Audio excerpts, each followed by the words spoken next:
ইনি এবং নরেন্দ্রনাথ তিওয়ারি মিলে দুজনে এই ঘটনার মূল চক্রী ছিলেন। নরেন্দ্রনাথ তিওয়ারি তার একটা গোষ্ঠী তৈরি করেছিল এলাকা দখল করলিয়া, আর দুলাল সরকার ওখানকার কাউন্সিলর হয়ে গেল, ও দাঁড়াতে পারেনি, ওই জন্যই ও রাগ। একজন মূল চক্রী নয়, এই এত বড় একটা ঘটনা ঘটাতে গেলে পরে একজন বা দুজন নয়, এখানে আমার যতদূর ধারণা আরও কিছু মাথা রয়েছে যারা একসঙ্গে বসে এই চক্রান্ত করেছে। পুলিশ দাবি করছে তৃণমূল নেতা দুলাল সরকার খুনে ধৃত নরেন্দ্রনাথ তিওয়ারি দুই মূল চক্রের মধ্যে একজন। ইংরেজ বাজারের আরেক দাপুটে তৃণমূল নেতাও আঙুল তুলছেন সেই নরেন্দ্রনাথ তিওয়ারির দিকেই। কিন্তু শুরু থেকে এখনো পর্যন্ত নিজের অবস্থানে অনড় থেকে নিহত দাপুটে তৃণমূল নেতা দুলাল সরকারের স্ত্রী দাবি করছেন একজন বা দুজনের পক্ষে এত বড় ঘটনা ঘটানো সম্ভব নয়, আরও মাথা রয়েছে এর পিছনে। আর তাই বারবার প্রশ্ন উঠছে খুনের নেপথ্যে বড় মাথাকে, বিশেষ কাউকে কি আড়াল করার চেষ্টা করা হচ্ছে? ছোট মাথা হোক, মাঝারি মাথা হোক, বড় মাথা হোক, সব মাথার একটাই ছাতা, তার নাম মমতা ব্যানার্জি। মালদার দাপুটে তৃণমূল নেতা দুলাল সরকার খুনের নেপথ্যে কি ব্যবসায়িক শত্রুতা, এলাকা দখলের লড়াই, মধু ভাণ্ড নিয়ে কি লন্ডভন্ড কাণ্ড? পুলিশ সূত্রে দাবি মালদার রেলের ওয়াগন থেকে মালপত্র লোডিং আনলোডিং এর কাজ হয়, যেখান থেকে মোটা অঙ্কের টাকা রোজগার করেন স্থানীয় ব্যবসায়ীরা। এই লোডিং আনলোডিং সংক্রান্ত ব্যবসা থেকে টাকা রোজগার করতেন তৃণমূল নেতা নরেন্দ্রনাথ তিওয়ারিও। কিন্তু সম্প্রতি সেই ব্যবসায় ভাটা পড়ে, নরেন্দ্রনাথ তিওয়ারির মূল প্রতিদ্বন্দ্বী হয়ে ওঠেন দুলাল সরকার। খুনের নেপথ্যে এটাও অন্যতম মোটিভ বলে মনে করছেন তদন্তকারীরা। নিহত তৃণমূল নেতা দুলাল সরকার খুনের ঘটনায় রোহন রজক নামে আরও একজনকে হন্যে হয়ে খুঁজছেন তদন্তকারীরা। তার নামে মালদা জেলা পুলিশ 2 লক্ষ টাকা পুরস্কারও ঘোষণা করেছে। পুলিশ সূত্রে খবর, এই রোহন রজক আগে দুলাল সরকারের টিমে ছিলেন। দুলাল সরকারের সঙ্গে মতবিরোধ হওয়ায় পরবর্তীকালে তিনি নরেন্দ্রনাথ তিওয়ারির টিমে চলে আসেন। আর এই রোহনের সঙ্গে দুলালের শত্রুতার সুযোগ নিয়েই দুজনে মিলেই দুলালকে খুনের ছক কষেন। পুলিশ সূত্রে খবর, মালদার ঘটনায় ইতিমধ্যেই পলাতক অভিযুক্ত রোহন, যার নামে মালদা পুলিশ 2 লক্ষ টাকা ইনাম ইতিমধ্যেই অ্যানাউন্স করেছে। এই রোহন আগে দুলাল সরকারের হয়ে কাজ করত এবং মালদার গুডশেড রোডে সেখানে লোডিং আনলোডিং এর ঠিকাদার হিসাবে কাজ করত। পরবর্তী ক্ষেত্রে একটি মাদকের মামলা হয়। শুধু তাই নয়, দুলাল সরকারের সঙ্গে রোহনের সমস্যা হয়, ঝামেলা হয় এবং রোহন নরেন্দ্রনাথ তিওয়ারির টিমে জয়েন করে। একটা জেলার নেতা, তাকে খুন করা হলো শুধু চুরির জন্য। নরেন্দ্র তিওয়ারির রোজগার বন্ধ হয়েছে তাই। নরেন্দ্রনাথ তিওয়ারির ভাইরা ওখানে অনেক বিজনেস করতো, রেলে বিভিন্ন ধরনের বিজনেস করতো, হতে পারে। কিন্তু আমার নোটিস এরকম নয় যে বাবলার সঙ্গে নন্দুর সঙ্গে যেটা কন্ট্রোল হয়েছিল ইলেকশন রিলেটেড, পলিটিক্যালি না। ও হেরে গেল, ও দাঁড়াতে পারলো না, আর ওর খাস তালুকে পারলো, জিতে গেল, এটাই। মালদা জেলা পুলিশ সূত্রে দাবি, কয়েকদিন আগেই সিসিটিভি ফুটেজে নরেন্দ্রনাথ তিওয়ারির সঙ্গে দেখা গেছে রোহন রজককে। দুলাল সরকারকে খুনে জড়িত থাকার কথা স্বীকার করে নিয়েছেন ধৃত তৃণমূল নেতা নরেন্দ্রনাথ তিওয়ারি। পুলিশের দাবি, শুধুমাত্র নরেন্দ্রনাথ তিওয়ারি নয়, রোহনের সাথে নিয়মিত যোগাযোগ ছিল আরেক ধৃত স্বপন শর্মারও। আততায়ীদের সঙ্গে যোগাযোগ করিয়ে দিতে লিঙ্কম্যান হিসেবে কাজ করতেন স্বপন শর্মা। অপরাধ জগতের সঙ্গে পুরনো যোগাযোগের সূত্র ধরেই তিনি আগ্নেয়াস্ত্র জোগাড় করেন। আরেক অভিযুক্ত বাবলু যাদব দুলাল খুনে ব্যবহৃত বাইক ও আততায়ীদের আস্তানার ব্যবস্থা করে দেয়। দিদির ছাতার তলায় সব ছোট মাথা, মাঝারি মাথা, বড় মাথারা দাঁড়িয়ে আছে। দিদি মনে করলেই ছাতা বন্ধ করতে পারে, দিদি মনে করলেই ছাতা খুলতে পারে। তদন্ত যে গতিতে এগোচ্ছে, সবাই দেখতে পাচ্ছে যে তদন্ত দ্রুত সম্পন্ন হবে, দোষীরা চিহ্নিত হবে এবং সেই দোষীদের মধ্যে কেউ যদি আমাদের দলের সাথেও যুক্ত থেকে থাকে, সে যে পার পাবে না, সে যে রেহাই পাবে না, সেটাও কিন্তু ইতিমধ্যে বিভিন্ন গৃহীত পদক্ষেপের মধ্যে দিয়ে প্রমাণিত। দুলাল সরকার খুনে জড়িত থাকার অভিযোগে গ্রেফতার হওয়ার পর ধৃত শহর সভাপতি নরেন্দ্রনাথ তিওয়ারিকে দল থেকে বহিষ্কার করেছে তৃণমূল। আপনাকে দল থেকে বহিষ্কার করা হচ্ছে, কি বলবেন এই বিষয়ে? কিন্তু প্রশ্ন হলো, তৃণমূল নেতা খুনের কিনারা কি হয়ে গেল, নাকি পিছনে লুকিয়ে রয়েছে আরো বড় রহস্য? প্রশ্নটা উঠছে তার কারণ হলো, প্রত্যেকে বারবার বলছেন এর নেপথ্যে আরো বড় মাথা রয়েছে। যাকে খুন করা হয়েছে তার স্ত্রীও বলছেন, আবার যাকে গ্রেফতার করা হয়েছে তিনিও বলছেন। আরও কিছু যারা রয়েছে মাথা, তারাও সবসময় ইনডাইরেক্ট ডাইরেক্ট চোখ রাঙানি দিয়ে গেছে।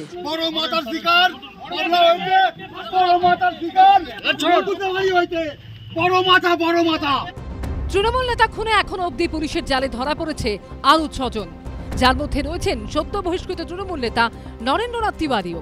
কিন্তু তারপরও মূল চক্রে নিয়ে কিন্তু জল্পনা থামছে না, বরং বাড়ছে।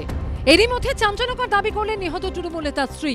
স্বামীর খুনের পর নিজের প্রাণ সংশয়েরও আশঙ্কা করছেন চৈতালি সরকার, যিনি নিজে ইংরেজবাজার পুরসভার 20 নম্বর ওয়ার্ডের তৃণমূল কাউন্সিলর। মানুষের কাছ থেকে শুনেছি আমাদের একটু ভয়ের কারণ রয়েছে, সেই সমস্ত কথাবার্তা শুনে আমাদের নিরাপত্তার একটা চিন্তা তো রয়েছে। আপনিও প্রাণনাশের মানে একটা আশঙ্কা করছেন নিজের, বা একদম সেই চোখ রাঙানি বা ইয়েটা এখনো যায়নি সেসব মানুষের, তবে তাদের এতটা বড় ঘটনা ঘটানো উচিত ছিল না। দুলাল খুনে তৃণমূল নেতা নরেন্দ্রনাথ তিওয়ারি ও আরেক দুষ্কৃতীকে গ্রেফতার করে পুলিশ দাবি করেছে এই দুজনই মাস্টার মাইন্ড। স্বপন শর্মা একটু কুখ্যাত দুষ্কৃতী, ইনি এবং নরেন্দ্রনাথ তিওয়ারি মিলে দুজনে এই ঘটনার মূল চক্রী ছিলেন। আবার নিহত তৃণমূল নেতার স্ত্রী শুরু থেকেই দাবি করে আসছেন খুনের পিছনে আরও মাথা রয়েছে। তৃণমূল নেতা নরেন্দ্রনাথের গ্রেফতারির পরও সেই দাবিতেই অনড় রইলেন নিহত তৃণমূল নেতার স্ত্রী। এখানে আমার যতদূর ধারণা আরও কিছু মাথা রয়েছে যারা একসঙ্গে বসে এই চক্রান্ত করেছে, নইলে দুলালবাবুর মতো মানুষকে এইভাবে মারাটা সম্ভব ছিল না।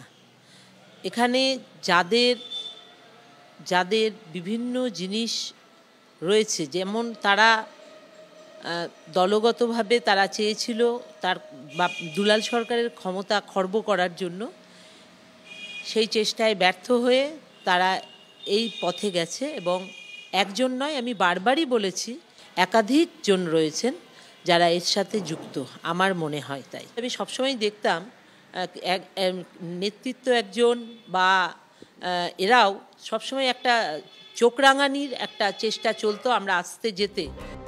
শুধু চৈতালি সরকার নয়, মালদা থেকে রাজ্যের মন্ত্রী সাবিনা ইয়াসমিন থেকে শুরু করে ইংরেজবাজার পুরসভার চেয়ারম্যান ও দলের রাজ্য সহসভাপতি কৃষ্ণেন্দু নারায়ণ চৌধুরী, দুলাল সরকারের খুনের পিছনে বড় মাথার যোগের তত্ত্ব শোনা গেছে তৃণমূলের একাধিক শীর্ষ নেতার মুখে। এমনকি গ্রেফতারির পর নরেন্দ্রনাথ তিওয়ারিও একই দাবি করেন। বড় মাথা না থাকলে হয় না, প্রকৃত মাথাটাকে বের করুক। একজন নেতা আছেন, তিনি করেছেন। আর তাই বারবার প্রশ্ন উঠছে, খুনের নেপথ্যে কি কোনো পাকা মাথা আছে? তার নির্দেশে তদন্ত হচ্ছে, সেই তদন্তের গতি প্রকৃতি তার ইচ্ছায় অনিচ্ছায় পরিচালিত হয়। তাই পুলিশ কাউকে বাঁচাবে, কাউকে ধরবে, কাউকে ফাঁসাবে, এটা নির্ভর করছে মমতা ব্যানার্জির ইচ্ছা এবং অনিচ্ছার উপরে। এর আগে বহরমপুরে সত্যেন চৌধুরীকে মেরেছিল প্রমোটাররা, তার বিচার হয়নি। পানিহাটির কাউন্সিলরকে মেরেছে, তার বিচার হয়নি। তপন কান্দুকে মেরেছে, তার বিচার হয়নি।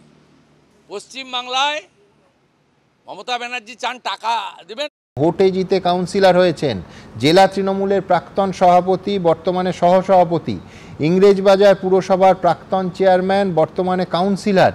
আমি বলছি তাকে প্রকাশ্য দিবালোকে এই মারাত্মক সিসিটিভি ফুটেজ যেভাবে মারা হলো, তারপর স্ত্রী বলছেন যে ইঙ্গিতটা স্পষ্ট যে দলের ভেতরের মাথা আছে। এখন দুলালবাবুর স্ত্রী যে কথাগুলো বললেন তার মধ্যে একটা কথা উনি বললেন যে বিকৃত মানুষ রয়েছে এরকম, বিকৃত মনের মানুষ রয়েছে এরকম।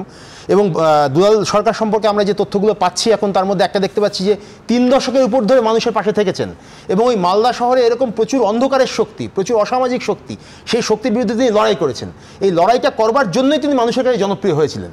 এবং এই জনপ্রিয় হওয়ার জন্য যারা এই ধরনের জনপ্রিয় হয়ে ওঠে তাদের তো শত্রু তৈরি হয়, সবসময় তো শত্রু তৈরি হয়। এখন তদন্ত চলছে, 5 জন অ্যারেস্ট হয়েছে, 2 জনের নামে হুলিয়া জারি হয়েছে, 2 লক্ষ টাকা করে তাদের মাথার দাম ঘোষণা করা হয়েছে। তারা তো মিডলম্যান, কিন্তু মোটিভটা তো রাজনীতি। পড়ে যাচ্ছে, আপনি মনে করুন 2001 সালে খড়গপুরের সিপিআই নেতা ওখানকার নারায়ণ চৌবে খুন হয়েছিলেন এবং তিনিও কিন্তু ওরকম একই রকম প্রচন্ড জনপ্রিয় ছিলেন। এবং তার ক্ষেত্রেও আমরা দেখেছি রেল মাফিয়াদের কথা বলা হয়েছিল এবং তার পরবর্তীকালে তার দুই ছেলে অত পিছনেও যেতে হবে না। 2 দিন আগে বীরভূমে কঙ্কালীতলার উপপ্রধান সে বলছেন যে আমার প্রাণনাশের আশঙ্কা রয়েছেন, আর অভিযোগ তৃণমূলের আরেক নেতার দিকে। যতক্ষণ না পর্যন্ত পুরো তদন্ত শেষ হচ্ছে, ততক্ষণ না পর্যন্ত আমরা এরকম স্পেসিফিক করে কি করে বলবো যে এইটার পিছনে একেবারে স্পেসিফিক্যালি এটাই আছে, এটা আমরা বলতে পারি না। কিন্তু এটার মধ্যে সম্ভাবনা থাকতে পারে। একজন নেতা বলছেন প্রাণনাশের আশঙ্কা, 3 দিনের মধ্যে তার বাড়িতে বোমাবাজি। সুশান্ত ঘোষ ওই রকম ভাবে পয়েন্ট ব্ল্যাঙ্ক রেঞ্জ থেকে গুলি করার চেষ্টা হলো, ট্রিগার জ্যাম না হলে বা সুশান্ত ঘোষের ওপর গুলি চলে যেত। কে মারতে চেয়েছিল এখনো পর্যন্ত আমরা জানলাম না। এলাকায় মানুষ মিছিল করলেন যে খুনির পরিচয় জানার জন্য, এখনো সামনে আসেনি। বাগুইহাটির কাউন্সিলর তোলাবাজিতে অভিযুক্ত, সপ্তাহের পর সপ্তাহ কেটে যাচ্ছে, পুলিশ খোঁজ পাচ্ছে না। কোথাও কি রাজনীতি যুক্ত থাকলে পুলিশ অ্যাক্ট করছে না? না, একটা ব্যাপার হয়েছে যে এক্ষেত্রে যে সাহসিকতা, যেভাবে দুঃসাহস দেখিয়ে চেস করে মেরেছে, তার মানে ওরা আগে কি করেছে, ওর মুভমেন্ট দেখে গেছে, চেস করেছে, ওখানে যাবে মেরেছে। কিন্তু এই যে ঘটনাটা একটা দুটো স্ট্রে ইনসিডেন্ট তো নয়, তো আমরা যেটা বললে তো পরপর হয়েছে, পরপর দেখাবো আমি। সুশান্ত কসবায় যিনি বেঁচে গেছেন, ওরা মানে বাবা মায়ের আশীর্বাদ এবং স্ত্রী সিঁদুরের জোর ছিল, বেঁচে গেছে কপালের জোরে। কিন্তু এই যে বন্দুকটা খারাপ ছিল সেটাও বলুন, সেই জন্যই বেঁচেছে। পিস্তল হলে অনেক সময় লক করে, রিভলভার হলে হয় না, পিস্তলে লক হয়ে যাবে। আপনি সব লক ফক বোঝেন, আমরা তো সব বুঝি না। তো সে এখন কথা হচ্ছে এই যে এটা কিন্তু খুব অ্যালার্মিং, বরাবরই কিন্তু এর আগের দিন আলোচনা দিয়ে বলে যাবে, এটা খুব অ্যালার্মিং। এবং ওনার যে নিহতের বিধবা স্ত্রী যে কথা বলেছেন, উনি কিন্তু যেটা বলছেন প্রথম থেকে একই কথা বলছেন, এবং সরকার পক্ষেও যাদের দলের লোক তারাও কিন্তু বিরোধীদের দিকে আঙুল তোলেনি এখনো পর্যন্ত। উনি পরিষ্কার অন ক্যামেরা বলছেন দিনের আলোর মতো পরিষ্কার কারা হিংসে করতে দুলাল বাবুকে। কিছুই না, আপাতত it is too early to make comment regarding the motive and incident. কিন্তু কথা হচ্ছে দল যখন বড় হয় না, এখন এলাকা দখলের ব্যাপারটা এসে যায়। এলাকা দখল মানেই হচ্ছে পয়সা, ঠিক। এবং পয়সা এমন পয়সা, এখন নতুন আমরা কনসেপ্ট দেখলাম যে এক একজন কাউন্সিলর এবং এক একজন এমন পয়সা পেয়েছে অ্যাকাউন্ট ফর করতে না পেরে বলছে আমরা সমাজসেবা করে পেয়েছি। সমাজসেবা করে যে কোটি কোটি টাকা হয় এবং কেজি কেজি সোনা, কেজি কেজি সোনা হয়, এই কনসেপ্ট আমাদের মানে আগে ছিল না। এবং আমরা এটা বলেওছিলাম অন্য অন্য সময় যে তাহলে এটা ভাই পেটেন্ট নিয়ে নিন না, আমাদের তো এতগুলো চাকরি করে কিছু হলো না, তো এটা পেটেন্ট নিয়ে নিন, সমাজসেবা পেটেন্ট নিয়ে নিলে আমার মেয়েদের শিখিয়ে দেবো। তাহলে কিন্তু আজ পর্যন্ত সে পেটেন্ট নেওয়া হয়নি। আজ এই যে জিনিস, এই অর্থম অনর্থম। উনি 13-14 বছর উনি ক্ষমতায় আছেন, মুখ্যমন্ত্রী মমতা বন্দ্যোপাধ্যায়। 13-14 বছরে 1 গন্ডা কাউন্সিলর খুন হয়েছে আর একজন এমএলএ খুন হয়েছে। এই কোনোটার ক্ষেত্রেই একমাত্র তপন কান্দু ঝালদা ছাড়া বিরোধীদের দিকে কোনোটার ক্ষেত্রেই আঙুল ওঠেনি। এমএলএও যিনি খুন হয়েছিলেন বলছি, তিনি যখন মুকুল রায় দল ছাড়লেন তারপরে বিরোধীদের দিকে আঙুল উঠেছিল, তার আগে আঙুল ওঠেনি। এটা কিন্তু মাথায় নিতে হবে। দেখুন, আমি বলছি যে আজকে বাবলাদা মারা গেছেন, বাবলা সরকার মারা গেছেন, আমি তাকে নিয়ে কোনো কথা বলবো না, কিন্তু এটাও মাথায় রাখতে হবে যে তিনি কোনো ধোয়া তুলসী পাতা ছিলেন না। আমাদের সভাপতি অলরেডি বলেছেন যে একদিনে 3টে বাড়ি রেজিস্ট্রি করেছেন। ওনার যারা শোকাতুর যারা সহকর্মীরা ছিলেন তারা বলছেন হাজার হাজার মানুষের পেটের ভাত দিতেন। উনি কোন ইন্ডাস্ট্রিয়ালিস্ট ছিলেন, কোন রতন টাটা ছিলেন যে উনি হাজার হাজার মানুষকে পেটের ভাত দিতেন? তখনই সন্দেহ হবে যে এখানে বড় কোনো টাকার অঙ্ক আছে। দেখুন, আমি আপনাকে একটা কথা বলবো, কিছু খারাপভাবে নেবেন না, আমি সবাইকে মানে সম্মান দিয়ে হাত জোর করেই বলছি, কিন্তু যেটা মনে হচ্ছে সেটাই বলছি। সেটা হচ্ছে যে বাবলা বাবুর স্ত্রী যে কথাগুলো গত কদিন ধরে বলে যাচ্ছেন, 4 দিন ধরে, তাতে বোঝা যাচ্ছে উনি কাউকে না কাউকে অ্যাপ্রিহেন্ড করছেন, কিন্তু উনি তাদের নাম বলছেন না। আমি শুনেছিলাম স্বামী স্ত্রীর সম্পর্ক নাকি স্বর্গে তৈরি হয়, তাতে স্ত্রী স্বামীর খুন হবার পর একদম সুস্থ সবল টাটকা তাজা স্বামী, সে আচমকা বাড়ি ফিরল না, হঠাৎ সে ইরেস্ট হয়ে গেল, কিন্তু তা সত্ত্বেও শোক সামলে সমস্ত কিছু সামলে তিনি কিন্তু নাম বলছেন না। এটাও দুটো ব্যাখ্যা হতে পারে। এক হচ্ছে যে নাম বললে তিনি নিজে আক্রান্ত হতে পারেন, পুলিশ সিকিউরিটি দেবে, আর দ্বিতীয় হচ্ছে, সেটা আমি পজিটিভলি দেখবো, যে তিনি নিশ্চিত না হয়ে হয়তো পুলিশকে বলছেন তদন্তে সাহায্য হবে এরকম তথ্য দিচ্ছেন, কিন্তু সেটা পাবলিকলি বলছেন না। এটা কিন্তু এটা হলে একটা অনুপম দত্তর ক্ষেত্রে আমি দেখেছি, অনুপম আমার ছোট ভাইয়ের মতন, এক কলেজে আমার জুনিয়র ছিল। আমি দেখেছি প্রথম দিন তার স্ত্রী বলেছিলেন যে সিবিআই চাই, পরের দিন এক নেতা, যে নেতা এখানেও গেছিলেন, সেই নেতা ওখানে যাওয়ার পর তিনি বললেন সিআইডিতেই সন্তুষ্ট, ক্যান্ডেল মার্চে বেরিয়ে পড়েছিলেন। তারপর কাউন্সিলর হয়ে যাওয়ার পর সব চাপা পড়ে গেছে, ধামা চাপা পড়ে গেছে, আর কিচ্ছু নেই। আমি বলছি 1 সেকেন্ড দিন, যে কড়া নির্দেশ দিয়েছেন, কেজি মানে ওজন নয়, কুণাল ঘোষ, তিনি বলেছেন কড়া নির্দেশ দিয়েছেন। কড়া নির্দেশটা কি বলেছেন? সুপার, এই ডিআইবি সব ব্যর্থ, এদের সরিয়ে দাও। একটাও সরিনি। আমি থ্যাংক ইউ বলবো এই অর্ণবদাকে এবং ওনার স্ত্রীকে, যে দুজনেই বলেছেন বিকৃত মানসিকতার লোকেরাই তৃণমূলটা করছে।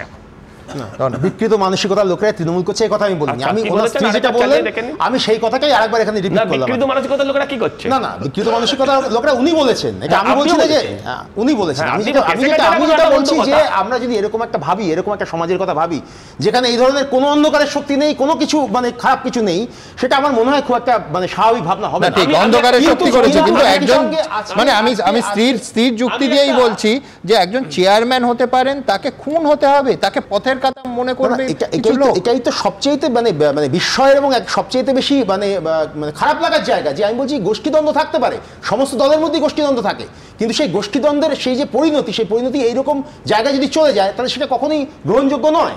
কিন্তু আবার একই সঙ্গে এটাও বলবো সুমনদা যে সজলদা এত সুন্দর সুন্দর কথা বলছেন বটে, ওরা বারবার বলেন যে দুষ্কৃতি দমনে আমরা উত্তরপ্রদেশ মডেল ব্যবহার করি, তো ওখানে আমরা বিকাশ দুবেকে দেখেছি, ওখানে আমরা সোনু কানোজিয়াকে দেখেছি যাকে মঞ্চে তুলে গলায় মালা পরানো হয়েছে, তার এগেনস্টে 27টা খুনের মামলা রয়েছে, তাকে বিজেপিতে নেওয়া হয়েছে। 2023 সালে এপ্রিল মাসে সমাজবাদী পার্টি একটা লিস্ট করেছিল যে কোন কোন দুষ্কৃতী কারা কারা রয়েছে উত্তরপ্রদেশে।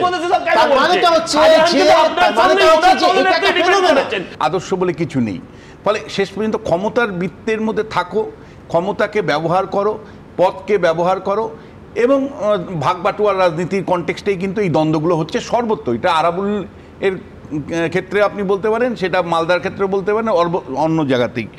কিন্তু এই প্রশ্নটা হচ্ছে যে তৃণমূল কি খুব আন্তরিক এই দ্বন্দ্বগুলো মেটানো প্রশ্নে?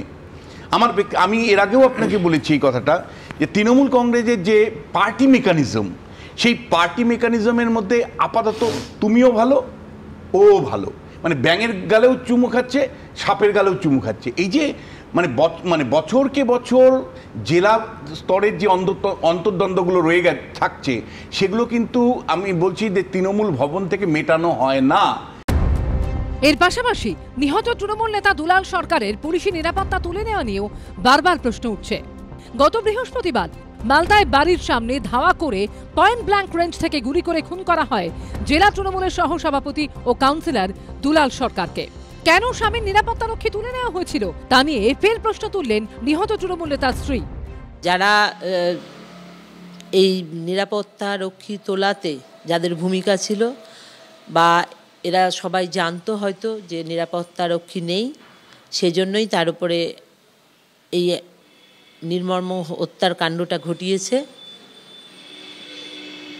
থাকলে হয়তো এই ঘটনাটা হতো না, নিশ্চয়ই নিরাপত্তারক্ষীরা তাদের বুদ্ধি দিয়ে তাকে রক্ষা করতো বলে আমার ধারণা। মালদায় তৃণমূল নেতা খুনের দিনই তার নিরাপত্তা প্রত্যাহার নিয়ে পুলিশ সুপারকে ভৎসনা করেছিলেন মুখ্যমন্ত্রী। আমার খুব মানে সহযোদ্ধা, ফ্রম দ্য বিগিনিং আমার সাথে কাজ করছে। বাবলা সরকার আজকে মার্ডার হয়েছে এবং পুলিশের গাফিলতিতে, অফকোর্স, কারণ ওর সিকিউরিটি আগে ছিল, উইথড্র করা হয়েছিল, ও আগেও অ্যাটাক হয়েছিল। এবার ফের নিহত তৃণমূল নেতার স্ত্রীও নিরাপত্তা প্রত্যাহার নিয়ে ক্ষোভ প্রকাশ করলেন। দেহরক্ষী সরানো এবং গতকালকের এই ঘটনা, কোথাও কি এটা পূর্ব পরিকল্পনা, দীর্ঘদিন ধরে পরিকল্পনা চলছিল বলে মনে হয়? একদম, এখন তো তাই মনে হচ্ছে। সুতোর এই মাথা থেকে ও মাথা টানলে বোঝা যাচ্ছে যে এগুলো সব প্রি প্ল্যান ঘটনাগুলো ঘটেছে, এবং বিশেষ বিশেষ কিছু মাথা বা কিছু আমাদেরই নেতৃত্ব রয়েছে বা বিশেষ পদে রয়েছেন, এরকম মানুষজনই এর সাথে যুক্ত আছে। কিন্তু যে প্রশ্নের উত্তর কেউ দিচ্ছে না তা হলো নিরাপত্তা প্রত্যাহারের নির্দেশ কে দিয়েছিল, কেন দিয়েছিল, কার নির্দেশে দিয়েছিল? সরকার প্রশাসনের সেই কর্তা ব্যক্তির নাম কেন সামনে আনা হচ্ছে না? কাউকে কি লুকোনোর চেষ্টা হচ্ছে? আর এই আবহেই বোমা ফাটালেন ইংরেজবাজার পুরসভার চেয়ারম্যান কৃষ্ণেন্দু নারায়ণ চৌধুরী। তিনি প্রশ্ন করলেন, হু ইজ শি? একটা লোক মারপিট হলো, তার বাড়িতে সিকিউরিটি হাউস গার্ড বসতে হবে, তার সিকিউরিটি অ্যারেঞ্জ হয়ে যাবে, তাকে বিভিন্ন পদে এতদিন পদ থেকে সরালো না, কে, হু ইজ শি? এটাই আমরা জানতে চাই। অর্থাৎ তৃণমূলের দাপুটে নেতা রাজ্যের প্রাক্তন মন্ত্রী ইংরেজবাজার পুরসভার চেয়ারম্যান কৃষ্ণেন্দু নারায়ণ চৌধুরী বলছেন কোন মহিলা নিরাপত্তা প্রত্যাহারের নির্দেশ দিয়েছিলেন, কিন্তু সেই মহিলা কে, তার নাম কি, কোন পদে আছেন? একটা লোক মারপিট হলো, তার বাড়িতে সিকিউরিটি হাউস গার্ড বসতে হবে, তার সিকিউরিটি অ্যারেঞ্জ হয়ে যাবে, তাকে বিভিন্ন পদে এতদিন পদ থেকে সরালো না, কে, হু ইজ শি?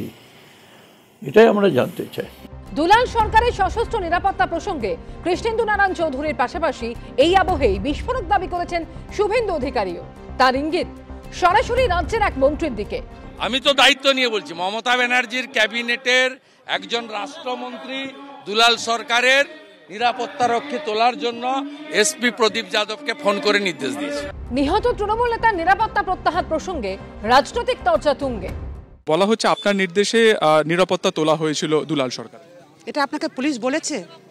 পরিবারের তরফে না, এটা পুলিশ বলেছে। আমি যে নিরাপত্তা বলবো, নিশ্চয়ই আমি এসপিকে বলবো, নিশ্চয়ই আমি ডিজিকে বলবো, ডিআইজিকে বলবো। এটা যদি ওনারা বলে থাকেন তাহলে বলবো যে বলেছে। আমি এরকম কোনো আজ পর্যন্ত এরকম কোনো ব্লেম নিয়ে রাজনীতি করিনি 2008 থেকে। শুধু মানুষের কাজ করার জন্য আমি পাগল থাকি। কোনো ইল্লিগাল কাজে আজ পর্যন্ত কেউ আমাকে ব্যবহার করতে পারেনি। এবার কে কি করছে তদন্ত উঠে আসবে। কার নির্দেশে দুলাল সরকারের পুলিশি নিরাপত্তা তোলা হয়েছিল, এই প্রশ্নের মধ্যে কি লুকিয়ে রয়েছে রহস্য? সব জেনে শুনেও কি পুলিশ মন্ত্রী এড়িয়ে গেলেন যে খুন হলে হোক, কিছু আমার করার নেই, যা হবে হোক? ওখানে কি তোলাবাজির লড়াই, কোন পক্ষে কে থাকতে পারবেন ঠিক করতে পারেননি বলে কার্যত তৃণমূলের নিজের লড়াইয়ের জের, এবং সেই কারণেই পুলিশের কেউ নিরাপত্তা পান আর কারণ নিরাপত্তা তুলে নেওয়া হয়। যিনি পুলিশকে বোম মারো বলেছিলেন তার নিরাপত্তা বেড়েছে, যিনি বোম বাঁধতে জানেন বলে মুখ্যমন্ত্রী অভিযোগ করেছিলেন তার 2 ডজন নিরাপত্তারক্ষী, আর যিনি খুন হয়ে গেলেন তার নিরাপত্তারক্ষী তুলে নেওয়া হলো। উত্তর দিতে পারেন একমাত্র যিনি পুলিশ মন্ত্রী, তিনি মমতা ব্যানার্জি, তাকেই উত্তর দিতে হবে। কাকু গেট খুলে নামে, তারপর ওরা কিন্তু আমাদের বাস সাইডে এসে দাঁড়ায়। আমি চিৎকার করি কাকুকে বাঁচাও, কাকুকে বাঁচাও। দীর্ঘদিন ধরে যে মানুষটার গাড়ি চালাতেন, যাকে পৌঁছে দিতেন বিভিন্ন জায়গায়, 2টা জানুয়ারিও একইভাবে গাড়ি নিয়ে বেরিয়েছিলেন, কিন্তু কিছুক্ষণের মধ্যেই মানুষটাকে চোখের সামনে খুন হতে দেখেছেন। ঠিক কি হয়েছিল সেই সময়? বিভীষিকাময় সেই মুহূর্তের কথা এবিপি আনন্দের সামনে তুলে ধরলেন নিহত তৃণমূল নেতা দুলাল সরকারের গাড়ির চালক সুমন রায়। তিনি জানিয়েছেন, 2টা জানুয়ারি বৃহস্পতিবার বাড়ি থেকে বেরিয়ে প্রতিদিনের মতো ইংরেজ বাজারের পার্টি অফিসে গেছিলেন দুলাল সরকার। সকাল 11:15 নাগাদ পার্টি অফিস থেকে বেরিয়ে নিজের অল্টো গাড়িতে চড়ে মহানন্দা পল্লীতে নিজের কারখানায় যাচ্ছিলেন তৃণমূল নেতা। গাড়িতে পিছনের বাঁদিকের আসনে বসেছিলেন দুলাল। পাইপ ফ্যাক্টরির মোড় ঘুরে গাড়ি থেকে নামেন তৃণমূল নেতা। ডান দিকে তার কারখানা, রাস্তার উল্টো দিকে টোটোর শোরুম। দুষ্কৃতীরা তাড়া করতেই সেই টোটোর শোরুমে ঢুকে যান তৃণমূল নেতা। সেখানেই পয়েন্ট ব্ল্যাঙ্ক রেঞ্জ থেকে গুলি চালিয়ে তাকে খুন করে দুষ্কৃতীরা। এই মুহূর্তে বাজে ঘড়িতে ঠিক 10:46। ক্যামেরা পার্সন স্বপন মজুমদারকে দেখাতে বলবো, গত বৃহস্পতিবার অর্থাৎ 2 জানুয়ারি ঠিক এই সময় পাইপ ফ্যাক্টরির যে মোড় অর্থাৎ মহানন্দা পল্লী, সেখান থেকে যখন এরকমই একটি গাড়িতে তার ড্রাইভার সুমন রায় দুলাল সরকারকে যখন তার ফ্যাক্টরির দিকে নিয়ে যাচ্ছিলেন, প্লাইউডের কারখানার দিকে, প্রত্যেক দিনকার এটাই তার নির্দিষ্ট রুট ছিল, ঠিক সেই সময় যখন তিনি তার প্লাইউড কারখানার সামনে নামেন, সেই সময় তার ওপরে কিন্তু অতর্কিতে এই হামলা চালানো হয়। এই জায়গাটায় এসে আমরা ডান দিকে ক্রস করেছিলাম, ওই উঁচু জায়গাটাই আমাদের এটা অফিস, দিয়ে ওখানে থেমে যাওয়ার পর কাকু গেট খুলে নামে, তারপর ওরা কিন্তু আমাদের বাস সাইডে এসে দাঁড়ায়। বাস সাইডে এসে দাঁড়ানোর পর আমি গেট খুলি, আমি চিৎকার করি কাকুকে বাঁচাও, কাকুকে বাঁচাও। দিয়ে কাকু ওরা একজন বাইক ঘুরিয়ে নিয়েছে, দিয়ে 3 জন নেমে এসেছে বাইক থেকে। 3 জন বাইক থেকে নামার পর কাকু এবার ওই দোকানটার দিকে দৌড়ে যাচ্ছিল। নিহত তৃণমূল নেতার চালকের দাবি, প্রথম গুলি লক্ষ্যভ্রষ্ট হওয়ায় তিনি চিৎকার করেন। ততক্ষণে দৌড়তে শুরু করেছেন দুলাল। প্রাণ বাঁচাতে দৌড়ে ঢুকে যান তার কারখানার উল্টো দিকে টোটোর শোরুমে। আমি চিৎকার করি কেউ আসে না, দিয়ে আমি আবার গাড়ি স্টার্ট দিয়ে একটা টোটো আসছিল, আমি ওকে ধাক্কা মারি যাতে ওরা আমাকে ধরতে আসে, তবুও কেউ আসেনি। তখন আমি ওখান থেকে ওই যে বাইকে ওই জায়গাটাতে গাড়ি ফেলে আমি দৌড়াতে এই দোকান ঢুকি, ততক্ষণে ওরা বেরাচ্ছে। দুলাল সরকার গাড়ির ঠিক এইরকম পিছনের দিকে পজিশনে ছিলেন। তিনি গাড়ির এই এরকম একটি দরজা খোলেন, দরজা খুলে তিনি নামেন, এবং সেই সময় একটি বাইকে 4 জন সওয়ার ছিলেন। তারা একদমই কয়েক হাত দূরে দাঁড়িয়েছিলেন। তার মধ্যে একজন কিন্তু এই বাইকটি চালাচ্ছিলেন। 3 জনের মুখ কার্যত ঢাকা ছিল। সেই 3 জন তার উপরে প্রথমে গুলি চালানোর চেষ্টা করে, তার মধ্যে একজন সেই গুলি লক্ষ্যভ্রষ্ট হয়। তিনি রাস্তা পার করে তিনি কিন্তু ঢোকার চেষ্টা করেন। এই হচ্ছে সেই টোটোর যে শোরুমটি রয়েছে, এখানে তিনি এর ভেতরে ঢুকে যান। সেই সময় কয়েকজন কর্মী সেই শোরুমের ভেতরে ছিলেন, এবং সেই সময় বাইকে একজন ছিলেন, কিন্তু বাকি 3 জন হাতে তাদের ছিল আগ্নেয়াস্ত্র। সেই নিয়ে তারা কিন্তু সরাসরি তারা ভেতরে চলে যান, এবং সেখানে পয়েন্ট ব্ল্যাঙ্ক রেঞ্জ থেকে তাকে গুলি করা হয়। নিহত তৃণমূল নেতার গাড়ি চালকের দাবি, সেই সময় তিনি চিৎকার করে লোকজন ডাকলেও কেউ এগিয়ে আসেনি। আমি ওখান থেকে ওদের দেখছি কাকু, আমিও দেখছি, গেট লাগিয়ে এবার ছুটতে লাগে। এবার আমি এখান থেকে ওই পার থেকে চিৎকার করছি, তবু কেউ আসে না, তখন কাকু ভিতরে চলে যায়। ভিতরে যাওয়ার পরে আমি ওখান থেকে আবার গাড়িটা ফেলে অটোকে ধাক্কা মেরে গাড়িটা ফেলে আমি আবার দৌড়ে যাই। মালদা তৃণমূল নেতা দুলাল সরকার খুনে এখনো পর্যন্ত 7 জনকে গ্রেফতার করেছে পুলিশ, 2 জন এখনো অধরা। কাটিহারের তিনজন ভাড়াটে খুনি এখানে এসে রেকি করে খুন করছে। 5-10 হাজার টাকা কিছুদিন আগে এই আনন্দপুরের কাউন্সিলর সুশান্ত ঘোষের কাছে হাজারের কথা শোনা যাচ্ছিল, সেসব নয়, 50 লক্ষ টাকায় খুনের বরাত দেয়া হয়েছিল। 50 লক্ষ। নাবতে অনির্বাণ আর কত নিচে নামবে রাজনীতি? না, এর সঙ্গে একটা লাইন আমি জুড়বো যে শীর্ষ নেতা হওয়া সত্ত্বেও তিনি ছাড় পাচ্ছেন না। এই রাজ্যের পুলিশই তাকে ঘটনার 2-3 দিনের মাথায় কিন্তু গ্রেপ্তার করছে, এবং তার মাথার ওপর কার হাত আছে, বড় মাথা কে আছে, এই নিয়ে জল্পনা আমরা নিশ্চয়ই চালাতে পারি। যদি আদালত গ্রাহ্য কোনো রকম তথ্য প্রমাণ পুলিশ পায়, সেও যে ছাড় পাবে না তার কিছু ইন্ডিকেশন কিন্তু আমরা পাচ্ছি। কারণ নরেন্দ্রনাথ তিওয়ারি বলে যিনি গ্রেপ্তার হয়েছেন, তিনি কলকাতায়, আমি জানি না কতজন তার নাম শুনেছেন, কিন্তু মালদা জেলার নিরিখে তিনি যথেষ্ট প্রতিষ্ঠিত রাজনৈতিক ব্যক্তিত্ব। তিনি দুজনেই অত্যন্ত প্রতিষ্ঠিত, হ্যাঁ, জেলা পলিটিক্স নিয়ে যারা চর্চা করেন প্রত্যেকে নাম শুনেছেন। ঠিক সেইখানে নরেন্দ্রনাথ তিওয়ারির মতো নেতা, তিনি অপরাধ জগতের সঙ্গে যুক্ত হয়ে পড়ে এই ধরনের কাণ্ড ঘটিয়েছেন, তার আদালত গ্রাহ্য তথ্য প্রমাণ পুলিশ পেয়েছে বলেই তাকে গ্রেপ্তার করেছে। এখনো পর্যন্ত তো অন্তত এই মামলায় পুলিশকে কি সাধুবাদ দেবে? কি করে সাধুবাদ দিই সুমন? আমার মনে পড়ে যাচ্ছে এই মুহূর্তে সাধুবাদ দেওয়ার আগে সমরেশ চক্রবর্তীর নামটা। 3 সপ্তাহের ওপর কেটে গেল, তাকে পুলিশ ধরতে পারেনি এখনো। এত করিতকর্মা পুলিশ কিসের জন্য ধরতে পারেনি? কালকে অভিযোগকারী আদালতে হাইকোর্টে রিট পিটিশন করতে হয়েছে। ঠিক এক্স্যাক্টলি এই করিতকর্মা পুলিশ। আসলে যেটা নরেন্দ্রনাথ তিওয়ারিকে ধরা হয়েছে, আমি বলবো এটা আই ওয়াশ। আসল কোনো বড় মাথা, আসল কোনো বড় চক্রীকে আটকানোর জন্য এই আই ওয়াশটা তাদের করতেই হয়েছে। তিনি তো নিজে বলছেন আমি চক্রান্তের শিকার হয়েছি, যিনি ধৃত। আচ্ছা, কয়েকটা নির্দিষ্ট প্রশ্ন রয়েছে। প্রথম কথা হচ্ছে, চিন্তা করুন, আমি আজকে কিছু বলার আগেই দুলালবাবু তিনি প্রাণ হারালেন। সুশান্ত ঘোষের কপাল ভালো, যদি সুশান্ত ঘোষ দেখে থাকেন আমি তাকে বলবো আপনার কপাল ভালো, আপনি বেঁচে গেছেন, জোর বাঁচান, বেঁচেছেন মশাই। আপনার রেট যদিও ধার্য করা হয়েছিল 15-20 হাজার না 10-15 হাজার জানি না, দুলালবাবুর 50 লক্ষ টাকা। কারণটা কি? তিনি কত টাকা, মানে তাকে সরালে কত টাকার ব্যবসা বাড়তে পারত?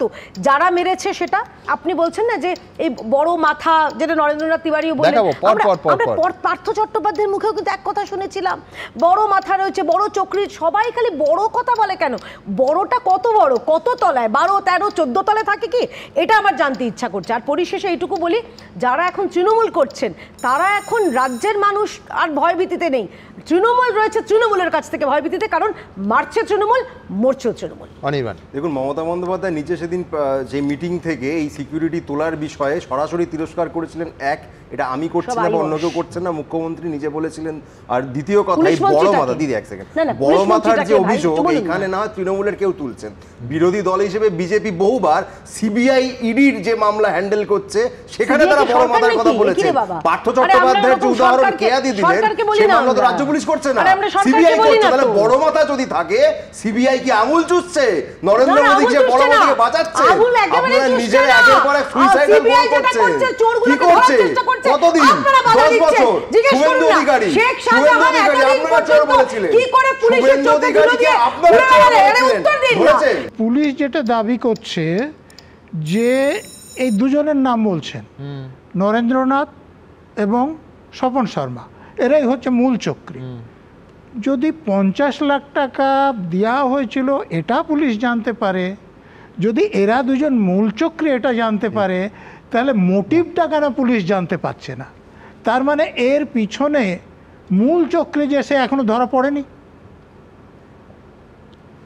আজকেও চৈতালি দেবী বলেছে আসল দোষীদের বের করতে হবে, অর্থাৎ এর আসল দোষী পেছনে আরো কেউ আছে। তারা হয়তো জানেন কিন্তু তারা বলছেন না। হয়তো যে দোষী সেও বলছেন যে দোষীকে বের করতে হবে। ওই কথা একদম পকেট মারির পর। হ্যাঁ হ্যাঁ হ্যাঁ হ্যাঁ। তো এই যে দেখুন সিকিউরিটি তুলে নেওয়ার প্রশ্ন, মুখ্যমন্ত্রী তিনি রাজ্যের পুলিশ মন্ত্রীও, তিনি একটা সরকারি অনুষ্ঠান থেকে বলেছেন যে এসপির অপদার্থতার জন্য এটা ঘটেছে, তার সিকিউরিটি তুলে নেওয়া হয়েছিল। আচ্ছা, যদি পুলিশ মন্ত্রী এসপির অপদার্থকে দায়ী করেন, সেই এসপিকে নিয়োগ কে করেছিলেন? এখনো কিন্তু সেই এসপি পদেই আছেন। আমি তো বলছি সেই এসপিকে পদে রেখেছেন কে? তো তাহলে এসপি যদি অপদার্থ হয় তাহলে পুলিশ মন্ত্রী তার থেকে অপদার্থ নন? তো পুলিশ মন্ত্রী এই পদে থেকে এসপিকে অপদার্থ বলেন কোন অধিকারে? তিনি পদত্যাগ করার পর বলতে পারেন। জানুয়ারির দ্বিতীয় দিন মালদায় খুন হন দাপুটে তৃণমূল নেতা দুলাল সরকার। যে ঘটনায় গ্রেপ্তার করা হয়েছে তৃণমূলেরই আরেক দাপুটে নেতা নরেন্দ্রনাথ তিওয়ারিকে। আর দুলাল সরকার খুনের ঠিক আগের দিন অর্থাৎ 1 জানুয়ারি বছরের প্রথম দিন তৃণমূলের প্রতিষ্ঠা দিবসে ভাঙড় উত্তপ্ত হয়ে ওঠে তৃণমূলের একদা তাজা নেতা আরাবুল ইসলামের সঙ্গে তৃণমূলের বর্তমানের ভাঙড়ের বেতাজ বাদশা শওকত মোল্লার দ্বন্দ্ব ঘিরে। আর ভাঙড়ের আধিপত্যের হ্রাস নিয়ে এই দুই নেতার লড়াই যে থামার নয় তার প্রমাণ ফের মিলল।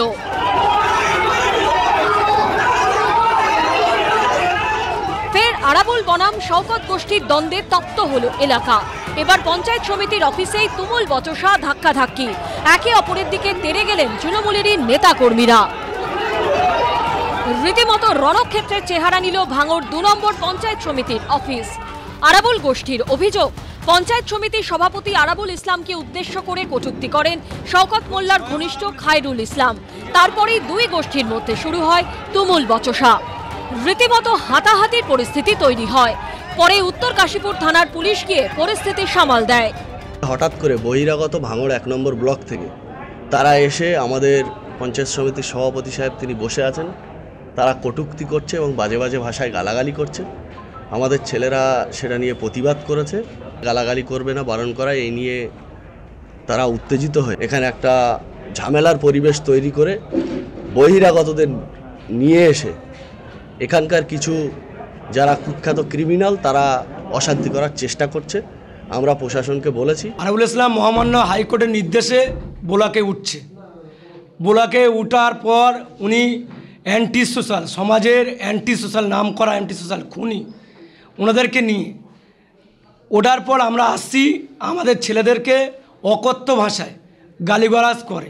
আরাবুল ইসলাম ভাঙড়ে যেদিন থেকে মহামান্য হাইকোর্টের নির্দেশে উনি এসছেন সেই দিন থেকে অশান্তি করার চেষ্টা করছে। ভাঙড়ে আইএসএফ কর্মী খুনের মামলায় গত বছর ফেব্রুয়ারি থেকে প্রায় 7 মাস জেলবন্দি ছিলেন আরাবুল ইসলাম। জেল থেকে ছাড়া পাওয়ার পরেই ফের নতুন করে প্রকট হয়ে ওঠে আরাবুল বনাম শওকতের দ্বন্দ্ব। আরাবুলের অনুপস্থিতিতে পঞ্চায়েত সমিতির অফিসে নেম প্লেট সরিয়ে তার ঘরই দখল হয়ে যায়। একদা তৃণমূলের দুর্দণ্ড প্রতাপ নেতা পঞ্চায়েত সমিতির সভাপতিকে খোলা আকাশের নিচে টেবিল চেয়ার পেতে কাজ করতে হয়। বর্তমানে সেই ঘরে বসেন তৃণমূল বিধায়ক শওকত মোল্লার ঘনিষ্ঠ পঞ্চায়েত সমিতির সহসভানেত্রী সোনালী বাছার ও বন ও ভূমি কর্মাধ্যক্ষ খায়রুল ইসলাম।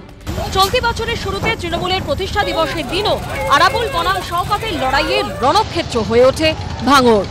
দলের ঝান্ডা তোলা নিয়ে দুই শিবিরের গন্ডগোল গড়ায় মারপিট ভাঙচুর পর্যন্ত।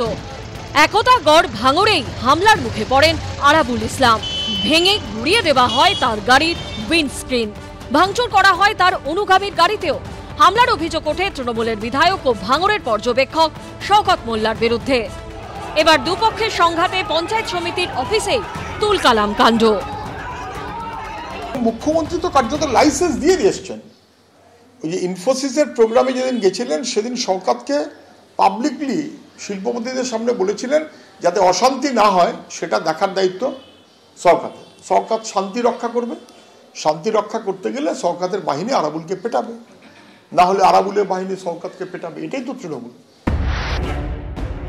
মালদায় দিনে দুপুরে কার্যত পয়েন্ট ব্ল্যাঙ্ক রেঞ্জ থেকে গুলি করে খুন করা হয়েছে জেলা তৃণমূলের সহ সভাপতি ও কাউন্সিলর দুলাল সরকারকে। টাকার ভাগাভাগি নিয়ে তৃণমূলের মধ্যে লড়াইয়ের জেরেই কি খুন?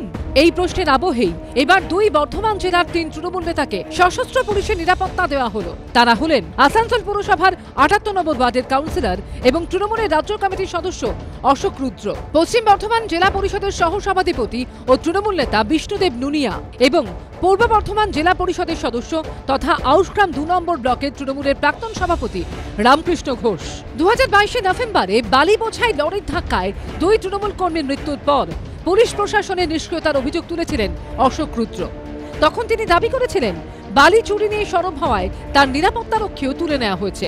সেই অশোক রুদ্রকে ফের পুলিশের নিরাপত্তা দেওয়া হলো। কেনই বা আমার উঠেছিল আর কেনই বা আমাকে আবার দেওয়া হলো, এটা প্রশাসন বলতে পারবেন। পরিবার এবং ঘনিষ্ঠ জনেরা বলে যে একটু সাবধানে থেকো,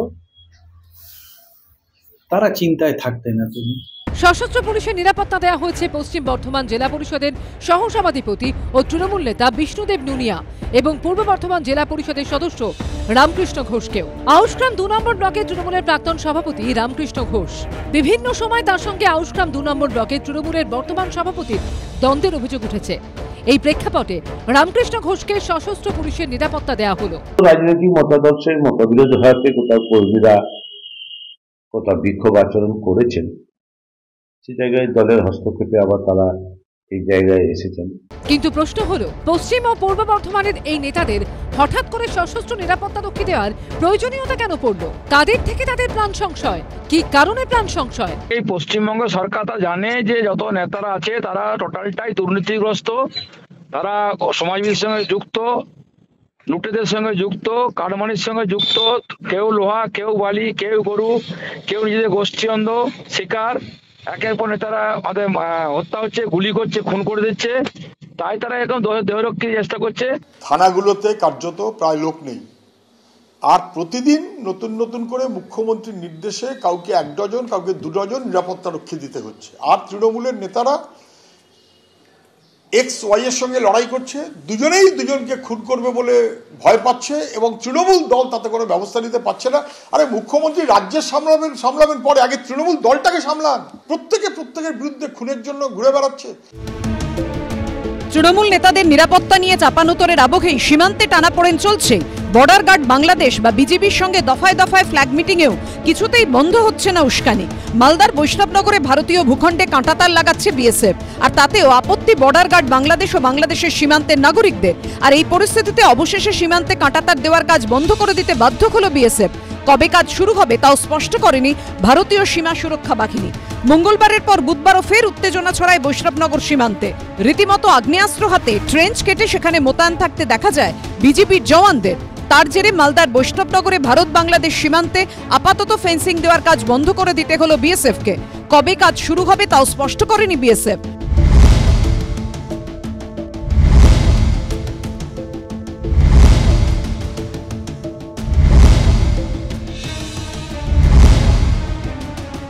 সিং দেওয়াকে কেন্দ্র করে সোমবারের পরে মঙ্গলবার যে সংঘাতের পরিবেশ তৈরি হয়েছিল, বুধবার সকাল থেকে কিন্তু সেইখান থেকে জট অনেকটা কাটার একটা লক্ষণ দেখা যাচ্ছিল। বুধবার সকাল থেকেই এই যে সুখদেবপুর যেখানে আমরা রয়েছি বা সুখদেবপুর গ্রামে যেখানে রয়েছি, সেখানে ফেন্সিং দেওয়ার কাজ কিন্তু বিএসএফ এর করা নজরদারিতে তা করা হচ্ছিল। প্রায় 172 কিলোমিটার অংশ জুড়ে এই ইন্টারন্যাশনাল বর্ডার রয়েছে মালদা জেলার, যার মধ্যে এই মুহূর্তে সব থেকে বিতর্কিত কিন্তু এই সুখদেবপুর গ্রামে যে বৈষ্ণবনগর যে জেলার মধ্যে পড়ছে, তার যে এই 1 কিলোমিটার অংশ রয়েছে সেখানে ফেন্সিং দেওয়ার কাজকে কেন্দ্র করে একটা গন্ডগোল চলছিল কিন্তু বিজেপির সাথে। গতকাল সকাল থেকে এই ফেন্সিং দেওয়ার কাজ চলছিল, সংঘাত হয়তো হয়নি, কিন্তু বিজেপির কড়া নিষেধের পরেও এখানে এই কাজ চালানো হচ্ছিল। পরবর্তীকালে কিন্তু সেই কাজ বন্ধ করে দেওয়া হয়। এর মধ্যেই বিস্ফোরক দাবি করেছেন বৈষ্ণবনগরের 2 বাসিন্দা। বুধবার এরা বিএসএফ এর সঙ্গে কাঁটাতার লাগানোর কাজ করতে গিয়েছিলেন। বাংলাদেশের বিডিআর এসে বলছে কি এখন কাজ বন্ধ থাকবে, তারপর নাহলে আমরা গুলি করতে বাধ্য হব। এটা বলছে ইন্ডিয়া লোককে বলছে, ধমক দিচ্ছে। এটা গতকালকে এসে গুলি মারবো এই হুমকি দিয়েছিল বিজেপির তরফে। হ্যাঁ হ্যাঁ, হুমকি দিয়েছিল। তখন তো বিএসএফ এর তো নিরাপত্তা ছিল, ওরা কিছু বলেনি? না, ওরা কিছু বলেনি। তখন সাহেব এসে আবার মিটিং হয়েছিল, মিটিংয়ে বাংলাদেশের বিডিআর অনেকে এসেছিল, মোটামুটি 250 থেকে 300টা। তার মধ্যে ওর পাবলিক অনেক, মোটামুটি 2,5-3 হাজার পাবলিক ছিল। মানে ওই ওখানকার শিবগঞ্জ গ্রামের? হ্যাঁ, মানে 3 দিকে অনেক অনেক পাবলিক, মানে ধরেন কি 2-3 হাজার পাবলিক। আপনারা তো ওখানে কালকে কাজ করতে গিয়েছিলেন, শোনা যাচ্ছে ওখানে নাকি বাংকার করা হয়েছে, আপনারা দেখলেন? হ্যাঁ, বাংকার করা হয়েছে, মানে বর্ডারের সীমানায় একদম। এখানে কি আপনার বিজেপির যারা সেনা তারা বসে আছে? হ্যাঁ, সেনা বসে আছে। আগে তো ওই বাংকার ছিল না, এই বাংকার কি নতুন হয়েছে? হ্যাঁ, নতুন বাংকার হয়েছে। এগুলো কটা বাংকার আপনি দেখলেন? 10-15টা চাইতে বেশি আছে বাংকার। এক একটা বাংকারে কতজন মিলে সেনা রয়েছে? করে থাকছে, হাতে রাইফেল? হ্যাঁ, রাইফেল একবারে বন্দুক চালু করে থাকছে একদম, মানে তাক করে। হ্যাঁ, রেডি আছে একদম।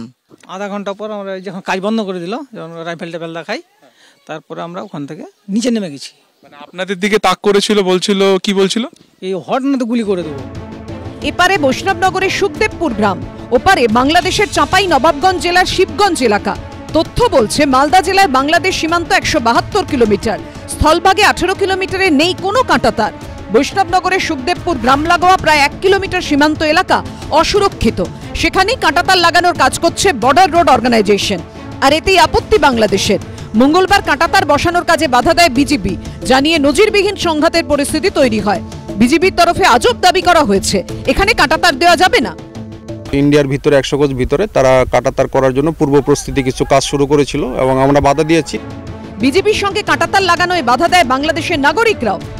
নতুন করে মাটি তুলে আবার নতুন করে তারা আমাদের বাংলাদেশের সাইডে তারা নতুন করে কাঁটাতার নির্মাণ করছে।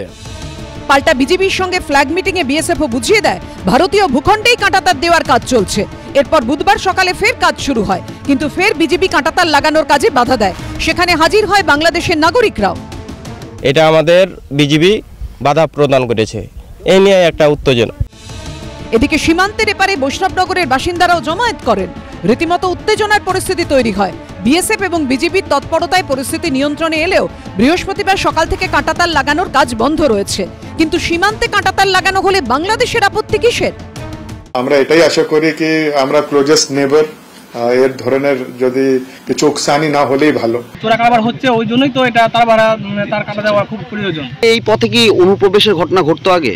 হ্যাঁ, এর আগে ঘটেছিল, অনেক ঘটেছিল। মানে মানুষ আসতো? হ্যাঁ, মানুষ আসতো। আগে আরো গ্রুপ পাচার হতো, আরো প্রবেশের চেষ্টা করছে। আচ্ছা, কাজে বাধা দিয়েছে যে সকাল থেকে ওই 11টা থেকে কাজ বন্ধ হয়। সকালে দিয়ে কাজ করতে গেছিল, দিয়ে বন্ধ হয়ে গেছে। এই আবহে এদিন বৈষ্ণবনগরে বিএসএফ বিজেপির ফ্ল্যাগ মিটিং হয়নি।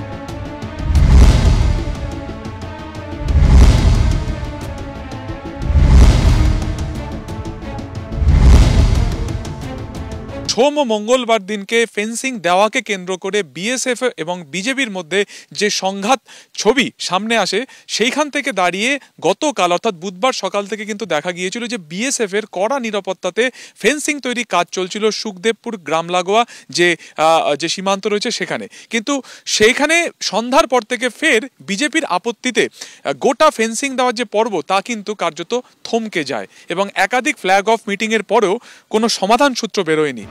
সীমান্তে বাংলাদেশের উস্কানির আবহেই বৃহস্পতিবার উত্তর 24 পরগনার বনগাঁর পেট্রাপোল বেনাপোল সীমান্তে বিজেপির সঙ্গে ফ্ল্যাগ মিটিং করে বিএসএফ। আইজি পদমর্যাদার অফিসারের নেতৃত্বে ফ্ল্যাগ মিটিং হয়। বৈঠকে সীমান্তে সমন্বয় ও শান্তি বজায় রাখার পাশাপাশি দুই নিরাপত্তা বাহিনীর মধ্যে পারস্পরিক সহযোগিতা বৃদ্ধির ওপর আলোচনা হয়েছে। সূত্রের দাবি কাঁটাতার দেওয়া নিয়েও বৈঠকে আলোচনা হয়েছে, তবে বিএসএফ এর তরফে একটি রুটিন বৈঠক বলা হয়েছে। There is no problem anywhere. We are guarding our borders perfectly well. There is no problem anywhere.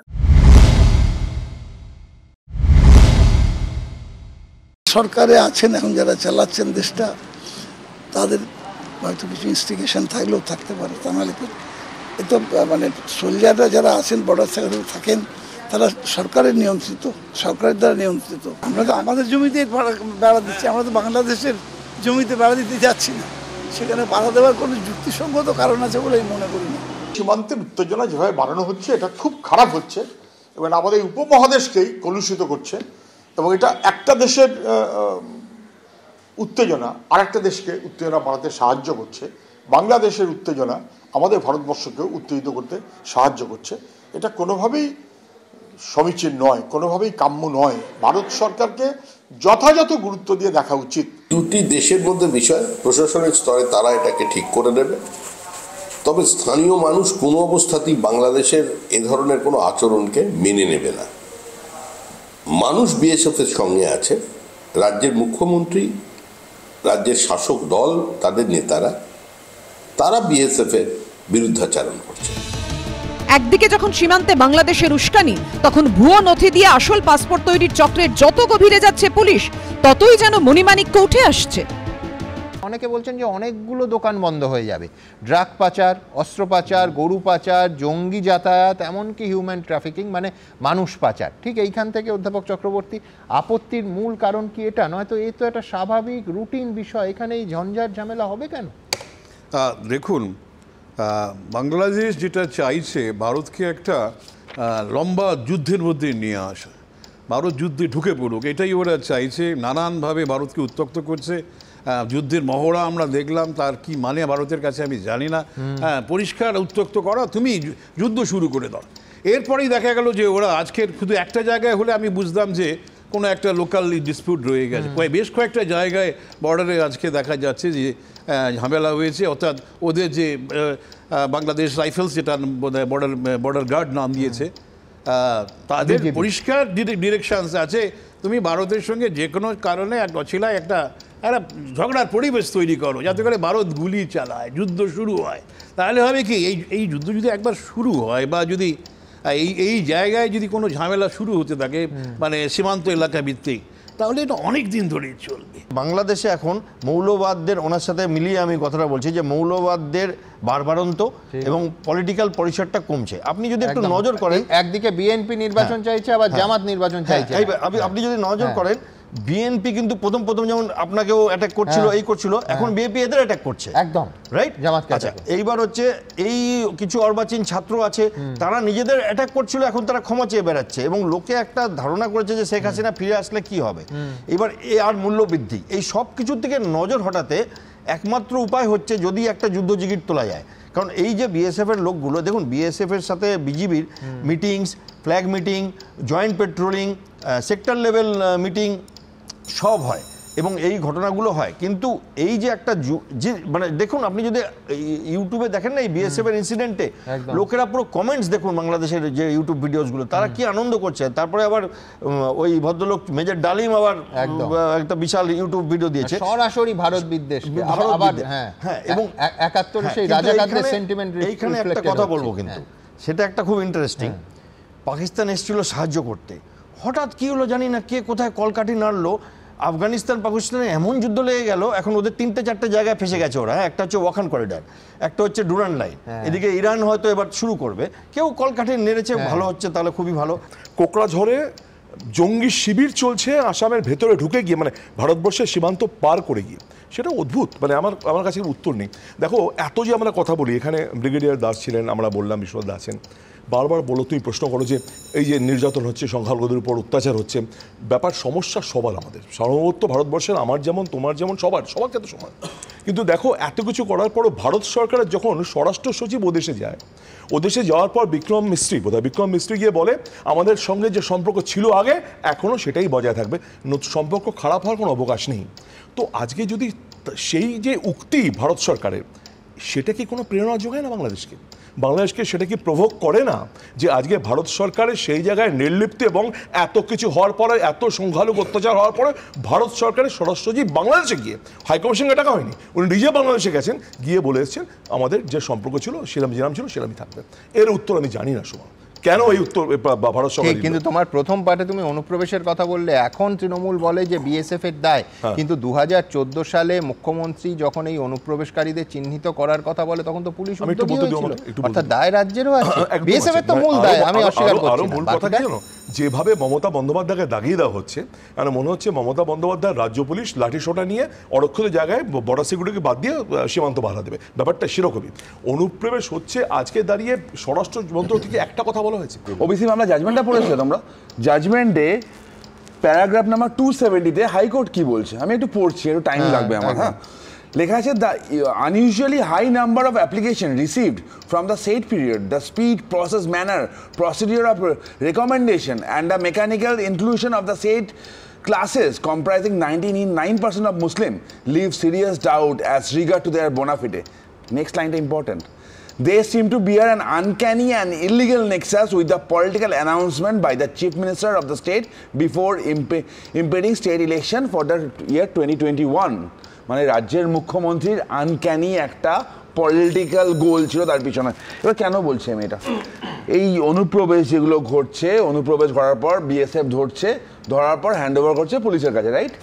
কোর্টে তদন্ত চলছে, কোর্টে হিয়ারিং চলছে, হিয়ারিং চলার পর প্রেসিডেন্ট ইমিডিয়েট কী করা যায় জানো সম্বন্ধ, অ্যাজ পার ল তাদেরকে ডিপোর্ট করে দেওয়া যায়, করা হচ্ছে না। কি করা হচ্ছে, তাদের কার্ড তৈরি হয়ে যাচ্ছে, আমি একটা এক্সাম্পল বললাম, গরম গরম কার্ড হচ্ছে, কার্ড তৈরি হয়ে যাচ্ছে, তারা ওই কাগজগুলো দেখিয়ে বেল পেয়ে যাচ্ছে, বাইরে চলে আসছে। যাদেরকে ধরা হচ্ছে তারা কোনো ঘুরপথে আমাদের নাগরিক হয়ে গিয়ে কাগজপত্র নিয়ে পেয়ে যাচ্ছে, পাসপোর্টটাও পেয়ে যাচ্ছে। একতলা বাড়ি 1 বছরের মধ্যে হয়ে গেছে 4তলা অট্টালিকা। বারাসাত নবপল্লীতে এই ঝাঁ চকচকে বিশাল বাড়ির মালিক সমীর দাস। পাসপোর্ট জালিয়াতি কাণ্ডে জাল নথি তৈরির অভিযোগে যাকে গ্রেফতার করেছে বারাসাত থানার পুলিশ। আমরা এই মুহূর্তে রয়েছি বারাসাতের নবপল্লীতে সমীর দাসের বাড়ির সামনে। প্রতিবেশীদের বক্তব্য, একতলা বাড়ি থেকে রাতারাতি প্রাসাদ বানিয়ে ফেলেছেন সমীর দাস। ধৃত সমীরের প্রতিবেশীদের দাবি, মুদির দোকান ছিল সমীর দাসের, পাশাপাশি বারাসাত আদালতে মোহরির কাজ করতেন তিনি। ধৃতের এক ছেলে পুলিশে কাজ করেন বলে প্রতিবেশীদের দাবি। জানি উনি কোর্টে কাজ করতেন, এইটুকুই জানি, কোর্টে গড়ি কাজ টাজ করেন, এইটুকুই জানি। আরো একটা দোকান ছিল, ওরা মুদিখানার দোকান। একটা ছেলে পুলিশে চাকরি করে। আগে ছিল একতলা ছিল, দুতলা করেছে। হচ্ছে কি করে বাড়িটা ইয়ে করেছে সেটা বলতে পারবো না। প্রশ্ন উঠেছে, জাল নথি বানিয়ে কি এই উত্থান? পাসপোর্ট জালিয়াতি তদন্তে নেমে এবার পুলিশের হাতে এসেছে চাঞ্চল্যকর তথ্য। পুলিশ সূত্রে খবর, বারাসাত আদালতে যাতায়াতের সুবাদে মোহরির পরিচয়কে কাজে লাগান ধৃত সমীর দাস। জাল নথি তৈরি করে দেওয়ার জন্য তার কাছে বাংলাদেশ থেকে ফোন আসতো। সবাইকে কম পয়সায় জাল নথি বানিয়ে দেওয়ার আশ্বাস দিতেন সমীর। কিন্তু কিভাবে চলতো জাল নথি তৈরির কারবার? পুলিশ সূত্রে দাবি, জনপ্রতিনিধিদের কাছ থেকে শংসাপত্র জোগাড় করায় ধরা পড়ে যাওয়ার ভয় ছিল। তাই মোহরির পরিচয়ে আদালতে হলফনামা জমা দিয়ে সমীর সহজেই বানিয়ে ফেলতেন জাল নথি। বাংলাদেশের নাগরিকদের ঠিকানা হিসেবে কখনো ভুয়ো ঠিকানা ব্যবহার করা হতো, আবার কখনো এদেশে আত্মীয়দের ঠিকানায় বাংলাদেশের নাগরিকদের জন্য জাল পরিচয়পত্র বানিয়ে দিতেন সমীর। আদালতে তিনি মোহরির কাজ করতেন, কিন্তু তার কোনো লাইসেন্স ছিল না। আর যেহেতু আদালতে যাতায়াত ছিল, সেই কারণে হলফনামার মাধ্যমে বাংলাদেশের যে সমস্ত নাগরিক তাদের এদেশে থাকা আত্মীয়দের ঠিকানায় তাদের পরিচয়পত্র তৈরি করে দিতেন সমীর দাস, এবং তার নেটওয়ার্ক গোটা রাজ্য জুড়ে বিস্তৃত, এমনকি কলকাতায় তার সহযোগীরা রয়েছে। পাসপোর্ট জালিয়াতি কাণ্ডে বারাসাত থেকে সমীরের সহযোগী আরো দুজনকে গ্রেফতার করেছে বারাসাত থানার পুলিশ। ধৃত চন্দন চক্রবর্তী মধ্যমগ্রাম পুরসভার 14 নম্বর ওয়ার্ডের কোড়া নবারুণ পল্লীর বাসিন্দা। ধৃতের মায়ের দাবি, ছেলে ব্যাংক ঋণ সংক্রান্ত কাজের সঙ্গে যুক্ত ছিলেন। কোথায় কাজ করলে? ব্যাংকের লোনে? কোন ব্যাংকে? Private bank. আচ্ছা, এই করেন লোনের? লোন কি দেওয়ার ব্যবস্থা করেন? লোন যে লোন নেবে যদি আসে লোন করে দেয়। কালকে কখন পুলিশ এসেছিল? ওই 11:30 12টা রাত্রিবেলা। হ্যাঁ। অন্য কাউকে নিয়ে এসেছিল? ওরা এই 10-12 জন, আমরা তো চিনি না, জানি না। সমীর দাস বলে কাউকে চিনতো আপনার ছেলে? বারাসাতে বাড়ি? সেটা তো বলতে পারবো না। অপর ধৃত কৌশিক মণ্ডল বসিরহাটের হিঙ্গলগঞ্জের বাসিন্দা। স্থানীয় সূত্রে খবর, এরপর বারাসাত পুরসভার 29 নম্বর ওয়ার্ডের চৈতন্যনগরে চলে আসেন কৌশিক। বারাসাতের শীতনাতলা রোড চাঁদুর মোড়ে তার দোকান। স্থানীয়দের দাবি, গত 3 বছর ধরে এই দোকানেই পরিচয়পত্র বানিয়ে দেওয়ার কাজ চলত রমরমিয়ে। কৌশিক মণ্ডলের এই দোকানে থেকে আধার কার্ড তৈরি করা হতো এবং সমস্ত নথি তৈরি করা হতো, এবং বছর 3 ধরে এই ধরনের কাজ কারবার চলতো এই দোকানে। এলাকার বাসিন্দাদের কোনো সন্দেহ হয়নি, তবে বাইরে থেকে লোকজন আসতো, তারা অভিযোগ করছেন। বেশ কিছু লোক এখানে এসছে, কেউ টোটো করে, কেউ ভ্যানে করে, কেউ 4 চাকা গাড়ি নিয়ে, বিভিন্ন লোক এখানে। কিছু লোক ঢুকছে আর কিছু লোক বাইরে এদিক ওদিক ঘুষুর ঘুষুর করছিল। আমাদের একটা সন্দেহ হওয়াতে ওকে জিজ্ঞাসা করা হয়েছিল। ও বললো এই আধার লিঙ্ক করানোর জন্য এসছে। প্যান কার্ড করতো এখান থেকে, তারপরে ফাজনা যাবতীয় কাজ করতো, তার মধ্যে আধার কার্ড আর প্যান কার্ডটা এগুলো বের করতো। জাল নথি তৈরির অভিযোগ অস্বীকার করেছে ধৃত কৌশিক মণ্ডলের পরিবার। ছেলে দোকান কতদিন ধরে করেছে? এই 3-4 বছর। কিসের দোকান? অনলাইনে কাজ করে। কি কাজ করে? অনলাইনে যাবতীয় যেসব কাজ হয় সেই সব কাজ করে। আচ্ছা, আমি তো অত খোঁজ খবর না, অনলাইনে কাজ করে এইটুকু জানতাম। সমীর দাসকে চেনেন? না, সমীর দাস কাজ দিত কে? আমি জানি, অনলাইনে কাজ করে এইটুকু জানতাম। প্রশ্ন উঠছে, রীতিমতো দোকান খুলে জাল নথি তৈরির কারবার রমরমিয়ে চললেও কেন টের পায়নি প্রশাসন? এই নিয়ে বারাসাত পুরসভার অন্দরেই ভিন্ন মত। এখন তো দেখা যাচ্ছে যে এইসব দোকানগুলোতে মানে আগামী দিন এদের ট্রেড লাইসেন্স দেওয়ার ক্ষেত্রে হোক, যা হোক, একটা এমন কিছু করার দরকার আছে পৌরসভাগতভাবে, যাতে মানে হঠাৎ করে কেউ এই ধরনের দোকান যাতে না খুলতে পারে। কারণ অনেক মানুষ সর্বশান্ত হচ্ছে, বিভিন্ন রকম ভাবে জাল আধার কার্ড তৈরি করে, পাসপোর্ট তৈরি করে তারা বিভিন্ন রকম নাশকতামূলক কাজের সাথে যুক্ত। সব জায়গাতেই খোঁজ খবর চলবে, তবে যারা রেপুটেড দোকানদার যেসব জায়গা আছে বারাসাত শহরে, সেসব জায়গায় হয় বলে মনে হয় না। কিন্তু কেউ যদি নিভৃতে এ কাজ করে, তো খুঁজে বার করাও খুব কঠিন বিষয় হয়ে যাচ্ছে। লোভ লালসা থেকে মানুষের এইসব প্রবৃত্তি হচ্ছে। চরম শাস্তি পাক, যাতে একটা নিদর্শন হয়, অন্য মানুষ ভয়ে অন্তত এই পথে পা বাড়াবেন না, এটা বিশ্বাস করি। জাল নথি দিয়ে তৈরি হচ্ছে ভারতীয় পরিচয়পত্র, দেশের নিরাপত্তার পক্ষে যা অত্যন্ত বিপজ্জনক। যখন পাসপোর্টের কথা আসছে, এই ব্যাপারটা কিন্তু মানে অনেক অনেক বেশি সোজা হওয়া উচিত, আমাদের অনেক উদ্বেগের কারণ। রহস্যটা আরো ঘনীভূত হবে যখন আমরা দেখবো যে কেউ কোনো বড় ব্লাস্ট করে বা কোনো নাশকতা করে তারপরে সে সসম্মানে আমাদের এয়ারপোর্ট দিয়ে বেরিয়ে চলে যাবে বিদেশে, আবার কিছুদিন পরে ট্রেনিং নিয়ে ISI থেকে আবার এখানে আসবে, কারণ তার কাছে একটা ভ্যালিড পাসপোর্ট আছে। এটা অনেক উদ্বেগের ব্যাপার। পাসপোর্ট জালিয়াতি কাণ্ডে ধৃত সমীর দাসের এক ঘনিষ্ঠ সহযোগীরও খোঁজ করছে বারাসাত থানার পুলিশ। 250টা কেস যেগুলো দেখা যাচ্ছে এখনো পর্যন্ত প্রমাণিত পুলিশের হাতে, তাতে অগাস্ট আর সেপ্টেম্বর মাসে, অর্থাৎ শুধু 2 মাসের হিসেব। আমি ঠিক এইখানে আপনার কাছে আসব যে কেন্দ্রের স্পষ্ট নির্দেশ যে এই মুহূর্তে ভারতীয় বর্ডারে মাছি অবধি যাতে বলতে না পারে, একেবারে BSF এর IG নিজে প্রেস কনফারেন্স করে সেদিন বলে গেলেন। কিন্তু এ যা অবস্থা, এ তো বেড়া টপকাতে হবে না, মানে বৈধ ভারতীয় পাসপোর্ট হাতে অবৈধ নাগরিকরা চলে আসবে। তার থেকেও বড় প্রশ্ন, এই রাজ্যের সুরক্ষা কোথায়? দেখুন, সত্যিই কিন্তু এই রাজ্যের সুরক্ষার চিন্তা করবার যথেষ্ট কারণ আছে, উদ্বেগের কারণ আছে। এবার এই যে পাসপোর্টের ব্যাপারটা, এটা আজকের থেকে না, এটা বহুদিন ধরে হচ্ছে এবং এতে থাকে কিছু মানুষ যারা তাদের সহায়তা করে এই পাসপোর্টগুলোকে নিতে, এবং ব্যবসায়িক কারণে করে, তারা পয়সা পায়। এবং সেরকমভাবে যদি ধরা পড়ে বিশাল কোনো ফাঁসি হয়ে যাবে সেরকম না, এদের জেল থেকে বেল পেয়ে আবার 2-4 মাস পরে বেরিয়ে আসে এরা। ফলে যেহেতু সাজাটা সেরকম না, ফলে এটা করতে তারা সাহস পায়। দ্বিতীয় কথা হচ্ছে কিন্তু পাসপোর্ট করে বৈধভাবে যারা আসছে তার থেকে বেশি অনেক বড় সংখ্যা আসছে অবৈধভাবে স্থলপথে আর জলপথে, এবং সেটা কিন্তু লক্ষের উপরে। এবং এই বর্ডার যেটা, এটা খুব ডিফিকাল্ট। লোকে মনে করে যে BSF এর একজন এসে যদি বলে যান বা অমিত শাহ যদি চান তাহলেই হবে, তা হয় না। কারণ যারা লোয়ার লেভেলে কাজ করে তারা তাহলে 24 ঘন্টা তাদেরকে রাস্তায় দাঁড়িয়ে থাকতে হবে, তারা কখনো ঘুমাতে পারবে না। ইট ইজ নট পসিবল আর কি, মানে হাতে হাত দিয়ে দাঁড়িয়ে থাকা যায় না, নদী বর্ডার আছে। তো ফলে বহু লোক অবৈধভাবে ঢুকছে, ধরা পড়ে। জেনারেল টেন্ডেন্সি থাকে রাজনৈতিক কারণে যে রাজ্য সরকার বলবে কেন্দ্র সরকারের বর্ডারে আছে, BSF কেন আসতে দিচ্ছে, বা পাসপোর্ট ডিপার্টমেন্টও কেন্দ্র সরকার, আবার কেন্দ্র সরকার বলবে রাজ্যের পুলিশ আধার কার্ড দিচ্ছে, পাসপোর্ট দিচ্ছে। এর সুযোগ এরা নেয়। এবং এটাতে এরা কি করে, যখন বর্ডার পার করে ডাইরেক্ট বা পাসপোর্ট দিয়ে, তো কিছু লোক থাকে যারা ওভারগ্রাউন্ড ওয়ার্কার, কিছু থাকে আন্ডারগ্রাউন্ড ওয়ার্কার। আন্ডারগ্রাউন্ড ওয়ার্কাররা এদের ট্রেনিং দেয়, স্লিপার সেল তৈরি করে, এক্সপ্লোসিভ দেবে, সব কিছু জোগাড় করবে। ওভারগ্রাউন্ড ওয়ার্কারকে খাবার দেবে, সিম কার্ড দেবে, এবং এদেরকে ড্রাইভিং লাইসেন্স জোগাড় করে দেওয়া, চাকরি দেওয়া, আমার ভাই বলে নিয়ে গিয়ে চাকরি দেওয়া, এগুলো মানে এটা সেপারেট প্যারালাল ইন্ডাস্ট্রি চলছে, পুরো কমপ্লিট ইন্ডাস্ট্রি চলছে। এবং এইটার মধ্যে আমাদের আবার সোর্সের মধ্যে ভূত আছে, সেটা কেন্দ্রীয় বাহিনী বলুন আর রাজ্য বাহিনীর বলুন। পুলিশের একটা অংশ যদি আমি সরাসরি সক্রিয়ভাবে এই ধরনের চক্রে না যুক্ত থাকে, এই জিনিস তো হতে পারে না। তার কারণ একটা দুটো ঘটনা নয়, 250টা কেসে যদি একটা বড় অংশ না যুক্ত থাকে, এই জিনিস হবে কি করে? এ তো ভেরিফিকেশনে ধরা পড়ে যাবে। সুমন, 250টা কেস তো তুমি 2 মাসের বলছো। ঠিক। আমার মনে আছে পার্ক স্ট্রিটে বলেছিল 2 বছর আগে তার পাসপোর্ট হয়েছে। একদম। আর ব্রিগেডিয়ার দেবাশিস 2 মাসে একটা চক্রের ডেটা, 2 মাসে একটা চক্রের 250, আর অলরেডি কত 74টা না 73টা হাতে পেয়ে গেছে। আর 7 বছর আগে তুমি এটা নিয়ে যুক্তিতর্ক করেছিলে। সুতরাং এটা কিন্তু সিস্টেমেটিক্যালি চলছে। কিভাবে চলছে শোনো, আমি তোমাকে, পুলিশ তো পরের কথা, পুলিশ তো ইজ ইন লিগ, যে পার্ট অফ, বা অ্যাডমিনিস্ট্রেশন কেউ পার্ট অফ থাকবেই, পার্ট অফ দি লিগ থাকবেই।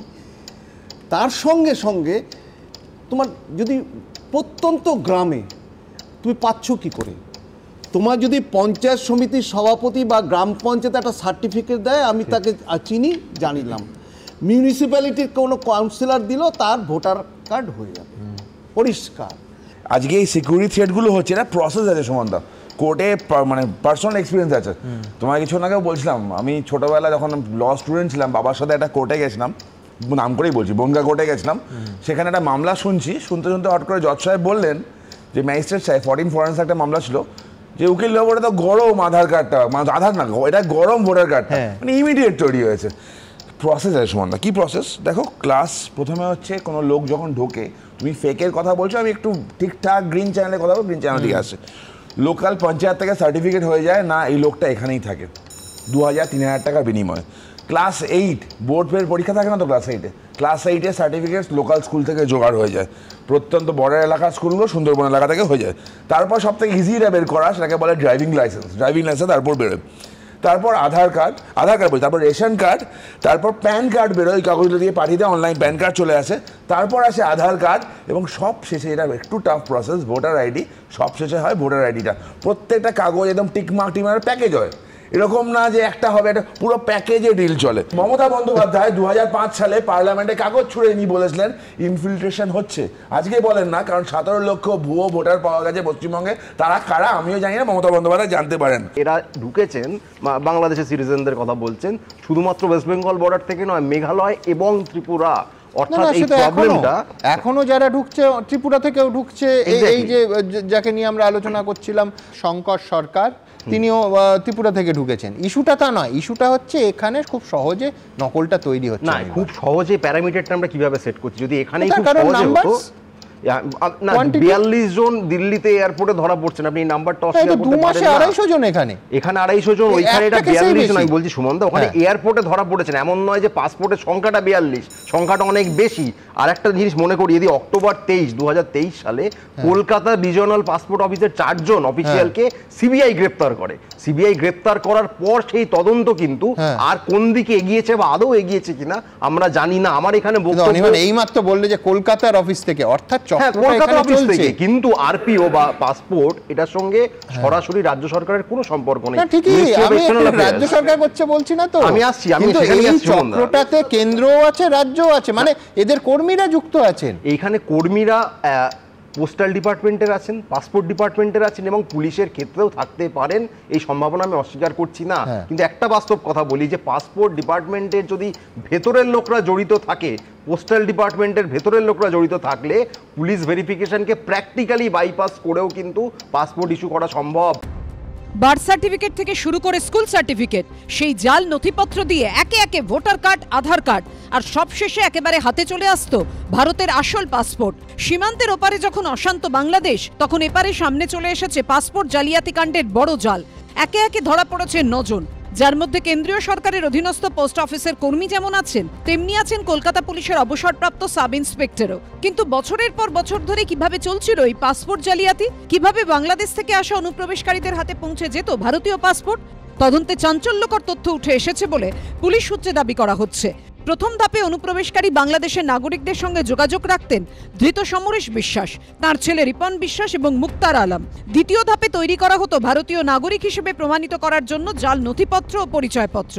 এই কাজের জন্য যে টিম তৈরি হয়েছিল, তার মধ্যে সমরেশ, রিপন ছাড়াও ছিলেন মুক্তার আলম, ধীরেন ঘোষরা। তাদেরকে সাহায্য করার জন্য রীতিমতো অফিস খুলে বসেছিলেন ধৃত মনোজ গুপ্ত, তার সহকর্মী দীপঙ্কর দাস, যাদের অফিসে বিভিন্ন প্রিন্টের কাজ হতো বলে পুলিশ সূত্রে দাবি। এরপরই সেই সমস্ত জাল নথি চলে যেত বসিরহাট পোস্ট অফিসে তারকনাথ সেনের কাছে, যিনি আবার সেখানকার পাসপোর্ট সেবা কেন্দ্রের ইনচার্জ। বসিরহাট পোস্ট অফিসেই রয়েছে পাসপোর্ট সেবা কেন্দ্র, কিন্তু পাসপোর্টের আবেদন জেলায় জমা পড়লেও যাবতীয় নথির ঠিকানা থাকতো একই পিনকোডের, কলকাতা 7,94,000, যেটি হচ্ছে পঞ্চশায়র এলাকার। সেই সব জাল নথিপত্র রিজিওনাল পাসপোর্ট অফিসে পাঠিয়ে দিতেন তারকনাথ। নিয়ম অনুযায়ী ঠিকানার ওপর ভিত্তি করে রিজিওনাল পাসপোর্ট পুলিশ ভেরিফিকেশনের জন্য পাঠাতো কলকাতা পুলিশের সিকিউরিটি কন্ট্রোল অর্গানাইজেশনে, যেখানে দীর্ঘদিন ভেরিফাইং অফিসারের পদে ছিলেন আব্দুল হাই। 2023 সালে অবসর নিয়েছিলেন তিনি। সম্প্রতি তাকেও গ্রেফতার করা হয়েছে। পাসপোর্ট ইস্যু করে কেন্দ্রীয় সংস্থা, তার ভেরিফিকেশন ইত্যাদি ইত্যাদি প্রক্রিয়ার মধ্যে এবং নানান ডকুমেন্টস, তার মধ্যে রাজ্য সরকারের যারা অংশীদার, প্রশাসনে যারা যুক্ত তারা, এবং তাতে রেট চার্ট করে দেওয়া আছে। পাসপোর্ট অফিসে কাজটা করাবার জন্য এত টাকা, জন্ম সার্টিফিকেটের জন্য এত টাকা, এফিডেভিটের জন্য এত টাকা। ফলে কেন্দ্রীয় সরকারের কর্মী হোক আর রাজ্য সরকারের কর্মী হোক, কেন্দ্রীয় প্রশাসন হোক আর রাজ্য প্রশাসন হোক, দায় কেউ অস্বীকার করতে পারে না। ভেরিফিকেশনের পর পুলিশের তরফে আবার রিপোর্ট পাঠানো হতো রিজিওনাল পাসপোর্ট অফিসে। সব ঠিকঠাক থাকলে পাসপোর্ট ইস্যু করতো আরপিও, আর স্বাভাবিকভাবেই সেই সমস্ত জাল নথির ভিত্তিতে তৈরি হওয়া আসল পাসপোর্ট চলে যেত নির্দিষ্ট পঞ্চশায়রের পোস্ট অফিসে, যেখানকার প্রাক্তন পোস্টম্যান দীপক মণ্ডলকেও গ্রেফতার করেছিল পুলিশ। সূত্রের দাবি, পঞ্চশায়রের পোস্ট অফিস থেকে সেই পাসপোর্ট সমরেশ বিশ্বাসদের মাধ্যমে পৌঁছে যেত অনুপ্রবেশকারীদের হাতে হাতে। যে সরকার সরাসরি রোহিঙ্গাদের আহ্বান জানায়, যে সরকারের মুখ্যমন্ত্রী বলেন অনুপ্রবেশ বলে কিছু নেই, ওপার বাংলা এপার বাংলা এক, দিবে আর নিবে মিলেবে মিলিবে, যেখানে তাদের দলের নেতা প্রকাশ্যে আপনাদের সাংবাদিকদের সামনে কর্মীদের উদ্দেশ্যে বলতে পারেন একজন বাংলাদেশের নাম যেন বাইরে না থাকে, সবাইকে ভোটার লিস্টে তুলে দাও, তো সেখানে তো এ ধরনের কাজ হবেই। এই দোষীদের চিহ্নিত করছে পশ্চিমবঙ্গ সরকারের police. Final passport issuing authority কিন্তু আরপিও, রিজিয়নাল পাসপোর্ট অফিস বা রিজিয়নাল পাসপোর্ট অফিসার, তারা কিন্তু কেউ পশ্চিমবঙ্গ সরকারের অধীনস্থ দপ্তরের আধিকারিক বা অফিসার নয়। এই সমস্তটা কিন্তু ভারতবর্ষের এক্সটার্নাল অ্যাফেয়ার্স দপ্তরের অধীনস্থ। সুতরাং ফাইনালি যেখানে যখন পাসপোর্ট ইলিগালি ইস্যু হয়েছে তার সমস্ত দায় বা দায়ভার কিন্তু কেন্দ্রের এক্সটার্নাল অ্যাফেয়ার্স দপ্তরের। কিন্তু প্রশ্ন হচ্ছে, প্রায় 1.5 বছর আগে অবসর নিয়েছেন কলকাতা পুলিশের সাব ইন্সপেক্টর আব্দুল হাই। তারপর গত বছর অগস্ট সেপ্টেম্বরেও কিভাবে ভুয়ো নথির ভিত্তিতে পাসপোর্ট ইস্যু করা হলো? তাহলে কি সর্ষের মধ্যে আরো ভূত লুকিয়ে আছে? কোনোটা 30 পাতা, কোনোটা আরেকটু মোটা 60 পাতার, কভার পেজে বড় করে অশোক স্তম্ভের ছবি আর তার উপরে দেশের নাম। ব্যাস 5.5 বাই 4 ইঞ্চির এই ছোট্ট বইটার কাছে থাকলে ভারতীয় নাগরিকত্বের আর কোনো পরিচয়পত্রে সে অর্থে প্রয়োজন পড়ে না। এতদিন এমনটাই বিশ্বাস ছিল সবার, কিন্তু সম্প্রতি যেভাবে ভুয়ো নথি ব্যবহার করে আসল পাসপোর্ট তৈরির চক্র সামনে এসেছে তাতে সবার চক্ষু চড়ক গাছ। প্রশ্ন উঠছে, এর ফলে কি আন্তর্জাতিক স্তরে ভারতীয় পাসপোর্টের গুরুত্ব কমতে পারে? ভুয়ো নথি দিয়ে তৈরি হচ্ছে আসল ভারতীয় পাসপোর্ট। এই তথ্য সামনে আসতেই কড়াকড়ি বেড়েছে বিভিন্ন অভিবাসন দপ্তরে। আশঙ্কা করা হচ্ছে পড়শি দেশের কোনো বাসিন্দা ভারতীয় সেজে পৌঁছে যেতে পারেন পাশ্চাত্যের দেশে, ঘটাতে পারেন নাশকতা। এই সন্দেহ যখন সামনে আসছে তখন বিশেষজ্ঞরা বলছেন অভিবাসন বিভাগের কোনো সন্দেহ হলে মুহূর্তেই বাতিল করা হতে পারে কোনো পাসপোর্ট, আর সেখানেই ধরা পড়তে পারে এই ভুয়ো নথিতে তৈরি এই সব আসল ভারতীয় পাসপোর্ট। স্পেশালি ইউরোপ অথবা ইংল্যান্ডে যতই পাকিস্তানি বাংলাদেশি রেস্টুরেন্টগুলোকে ইন্ডিয়ান নামে চালানো হয়, তার মানে নিশ্চয়ই ইন্ডিয়ান হওয়াটা একটু বেশি প্রতিষ্ঠা সম্মান পায়। ন্যাচুরালি পাসপোর্টটাও সম্মান পাবে। একটা যদি দেশের নাম বারে বারে উঠে আসে জাল চক্র নিয়ে, আমি তার সঙ্গে সম্বন্ধ যদি থাকে হয়ে ওঠে, তাহলে তো একটু তো প্রবলেম হয়। কালকেই তো আমার পুত্রকে এখন জাকার্তাতে থাকে, কালকে বাড়ির এখান থেকে গেছে, আর আমি দেখেছি ইমিগ্রেশনের লোকেরা কত ভালোভাবে চেকিং করছে, কতভাবে জিজ্ঞাসাবাদ করছে। ওটা তো নিশ্চয়ই কড়াকড়ি একটা বেড়ে যাবে। ওয়েস্টার্ন ইউরোপ, ব্রিটেন, ইউএসএ আমরা যাই, ওইখানে কোনো পাকিস্তানি নিজেকে পাকিস্তানি বলে পরিচয় দেয় না। ওরা নিজের পরিচয় দেয় আই এম এন ইন্ডিয়ান, আমি ইন্ডিয়ান। সো এইসব জাল পাসপোর্ট আর সাপোর্টিং ডকুমেন্ট, ওদের ইন্টেলিজেন্স এজেন্সিস যখন এইসব লোকেদের সাথে কথাবার্তা বলে, এরা বুঝে যায় যে এই লোকটা আসল কোথায়কার। অনেকের উপরে চুপচাপ এরা ইনভেস্টিগেশন করতে থাকে আর ইন্ডিয়ান গভর্নমেন্টের সাথে কোঅপারেশন করে। কেন কি ওদের যে আচরণটা, এটা European British intelligence agency study করে আর চেক ব্যাক করে ইন্ডিয়া থ্রু দিয়ে। আর ইন্ডিয়া খুব তাড়াতাড়ি ইনভেস্টিগেট করে এইসব দেশেদের বলে দেয়। এই আবহেই প্রকাশিত হয়েছে বিশ্বের শক্তিশালী পাসপোর্টের তালিকা। হেনলি পাসপোর্ট সূচক 2025 অনুসারে বিশ্বের সবচেয়ে শক্তিশালী পাসপোর্টের তালিকায় ভারত আরও 5 ধাপ নিচে নেমে গেল, অর্থাৎ আরও দুর্বল ভারতীয় পাসপোর্ট। আগে ভারতীয় পাসপোর্টের স্থান ছিল 80তম, তা এবার বেড়ে হলো 85। 199টি দেশের মধ্যে যতগুলো দেশে ভিসা ছাড়া যাওয়া যায় তার ভিত্তিতে হেনলি পাসপোর্ট সূচক কোনো দেশের পাসপোর্টের শক্তি নির্ধারিত করে থাকে। ভারতের চেয়েও এই তালিকায় অনেক নিচে রয়েছে বাংলাদেশ ও পাকিস্তান। শক্তিশালী পাসপোর্টের দিক থেকে বাংলাদেশের অবস্থান এখন 100তম। গত বছরের সূচকে বাংলাদেশের অবস্থান ছিল 97তম। বাংলাদেশের সঙ্গে একই অবস্থানে আছে লিবিয়া ও প্যালেস্তাইন। পাকিস্তানের অবস্থা আরও খারাপ। তালিকার শেষের দিকে রয়েছে পাকিস্তান ও ইয়েমেন। হেনলি পাসপোর্ট সূচক অনুসারে এই দুই দেশের স্থান 103তম। দ্য হেনলি পাসপোর্ট ইন্ডেক্স বলছে বিশ্বের শক্তিশালী পাসপোর্ট তালিকার একদম শীর্ষে রয়েছে সিঙ্গাপুর, তারপর জাপান, ফিনল্যান্ড, ফ্রান্স এবং 5 নম্বরে রয়েছে জার্মানি। পাসপোর্ট জালিয়াতি নিয়ে যতটা উদ্বেগ তৈরি হয়েছে, ততটাই দুশ্চিন্তা রয়ে গেছে ওপারে হিন্দুদের ওপর মৌলবাদীদের অত্যাচার নিয়েও। কারণ হিন্দু বিদ্বেষ, ধর্মীয় স্থানে হামলার খবর এখনো এসেই চলেছে। নৈরাজ্যের বাংলাদেশে ফের মন্দিরে লুটপাট চালানো দুষ্কৃতীরা। বাংলাদেশের সংবাদপত্র ডেইলি স্টার সূত্রে খবর, চট্টগ্রামের হাটহাজারী উপজেলার চৌধুরীহাট ফতেহাবাদ এলাকায় 3টি মন্দিরে লুটপাট চালানো হয়। খোয়া গেছে প্রণামীর বাক্স ও বিগ্রহের গয়না। চট্টগ্রামের শ্রী শ্রী জগৎবন্ধু আশ্রম, শ্রী শ্রী বিশ্বেশ্বরী কালী মন্দির ও সত্যনারায়ণ মন্দিরে লুটপাট চলে। দুষ্কৃতীরা ইচ্ছামতি মা মগধেশ্বরী মন্দির ও একটি বাড়িও ভাঙচুরের চেষ্টা করে। দুটা চেন, তারপর একটা লকেট, সোনার লকেট, 2টা রূপার চেন, তারপর এমনি দান বাক্সটা সব ভেঙে ফেলছে। 4টা প্রণামী বাক্স ওই দিক থেকে ভেঙে, দরজা ভেঙে, তালা ভেঙে এদিকে ঢুকে মন্দিরের ভিতরে তছনছ করে ফেলছে। বিগ্রহের গলায় যেগুলো অলংকার ছিল এগুলো নিয়ে গেছে। এখানে ইতিহাসের বোধহয় এটাই প্রথম যে একসঙ্গে 5টি মন্দির চুরি হয়েছে ফতেহাবাদে, মানে এটা বিরল ঘটনা। আপনি ধরতে গেলে এই আশ্রমের কখনো এরকম ঘটনা ঘটেনি। এর আগেও বাংলাদেশে মন্দিরে হামলা লুটপাটের ঘটনা ঘটেছে। কলকাতা ইসকনের vice president Radharaman Das social মিডিয়ায় এই 2টি পোস্ট শেয়ার করেছিলেন। একটিতে দেখা যায় মন্দিরে ঢুকে ভেঙে দেওয়া হয়েছে হিন্দু দেবদেবীর বিগ্রহ। মন্দিরের ভিতর মূর্তি ভেঙে দেয় কট্টরপন্থীরা। এবার সেই বাংলাদেশে ফের মৌলবাদীদের নিশানায় আরেক মন্দির। এটাও শুনলাম কি কাল কি পরশু দিন আগে এক কালী মন্দিরে হামলা করে ওখানের জিনিসপত্র লুটপাট হয়েছে। এই ধরনের খবর আমরা রোজ প্রায় শুনছি বাংলাদেশ থেকে। এটা নিত্য লীলা বলতে পারি বাংলাদেশে হয়ে গেছে। হিন্দু হওয়া, মাইনরিটি হওয়া এটা অপরাধ হয়ে গেছে। আর মনে হচ্ছে এটাই ধর্ম দেখেই অ্যাটাক করা হচ্ছে। আমাদেরও কিন্তু সহ্যের একটা সীমা আছে।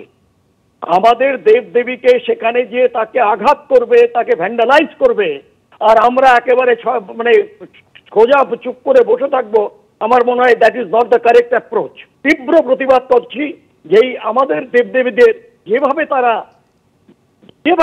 মানে অপমান করছে, আমি বলবো যে এটা অপমান। আমার কেন্দ্রীয় সরকারের কাছে, আপনার কাছে আবেদন, যারাই রয়েছেন, আর কতদিন এগুলোকে সহ্য করতে হবে? কতদিন আমরা দেখবো যে আমাদের দেবদেবী এইভাবে তাকে আঘাত করা হচ্ছে? আমরা কি এইভাবেই দেখবো না? আমরা কোনো ফর্ম একটা কোনো স্টেপ নিতে হবে। সেই জায়গাটা কিন্তু আমাদের মনে হচ্ছে যে কোথাও না কোথাও খামতি রয়ে যাচ্ছে। মোহাম্মদ ইউনূসের জমানায় বাংলাদেশে বারবার আক্রান্ত হচ্ছে হিন্দুরা। কতদিন চলবে এই নৈরাজ্য? এর শেষ কোথায়? আর শেষ হওয়ার আপাতত কোনো লক্ষণও চোখে পড়ছে না, কারণ মানবাধিকার লঙ্ঘন করাটাই এখন কার্যত নতুন আইনে পরিণত করে ফেলেছে মোহাম্মদ ইউনূসের কট্টরপন্থী বাংলাদেশ। 2রা জানুয়ারি আদালতে চিন্ময় কৃষ্ণ দাসের জামিনের আবেদন খারিজ হওয়ায় তার আইনজীবী বলেছিলেন এবার তারা হাইকোর্টে যাবেন। আমরা জামিনটা চেয়েছি, এখন সেটা হচ্ছে আমরা হয়তো আইনগত যেটা সিস্টেম সেটা হলো উচ্চ আদালত, আমরা জামিনটা চাইবো হাইকোর্টে। কিন্তু অভিযোগ হাইকোর্টে যেতে গিয়েও বাধার মুখে পড়তে হচ্ছে চিন্ময় কৃষ্ণ দাসের আইনজীবীদের। এমনটাই দাবি করলেন ইসকন কলকাতার ভাইস প্রেসিডেন্ট রাধারমন দাস। তার অভিযোগ, সন্ন্যাসীর জামিনের আবেদন নাকচের পরে আদালতের তরফে যে সার্টিফাইড কপি দেওয়ার কথা তা এখনো পর্যন্ত না দেওয়ায় হাইকোর্টের দ্বারস্থ হতে পারছেন না চিন্ময় কৃষ্ণ দাসের আইনজীবীরা। সকাল পর্যন্ত কিছু ওরা ডকুমেন্ট যেটা অ্যাপ্লাই রিকোয়ার্ড, কেন কি যতক্ষণ ওরা লোয়ার কোর্ট থেকে ডকুমেন্ট সার্টিফাইড কপি পাচ্ছে না, ওরা হাইকোর্ট মুভি করতে পারবে না। 7 দিন থেকে ওরা ট্রাই করছে আর দেওয়া হচ্ছে না। এটা খুব শকিং ব্যাপার। আর এটা তো আমরা জানছি কি চিন্ময় কৃষ্ণকে টার্গেট করা হয়েছে। 25শে নভেম্বর রাষ্ট্রদ্রোহিতার অভিযোগে চিন্ময় কৃষ্ণ দাসকে গ্রেফতার করেছিল বাংলাদেশের পুলিশ। সেই থেকে জেলবন্দি রয়েছেন সন্ন্যাসী। মামলা চলাকালীন তার আইনজীবীদের ওপর হামলা, হুমকি, হুঁশিয়ারি, আইনি জটে বারবার পিছিয়েছে সন্ন্যাসী চিন্ময় কৃষ্ণ দাসের জামিন মামলার শুনানি।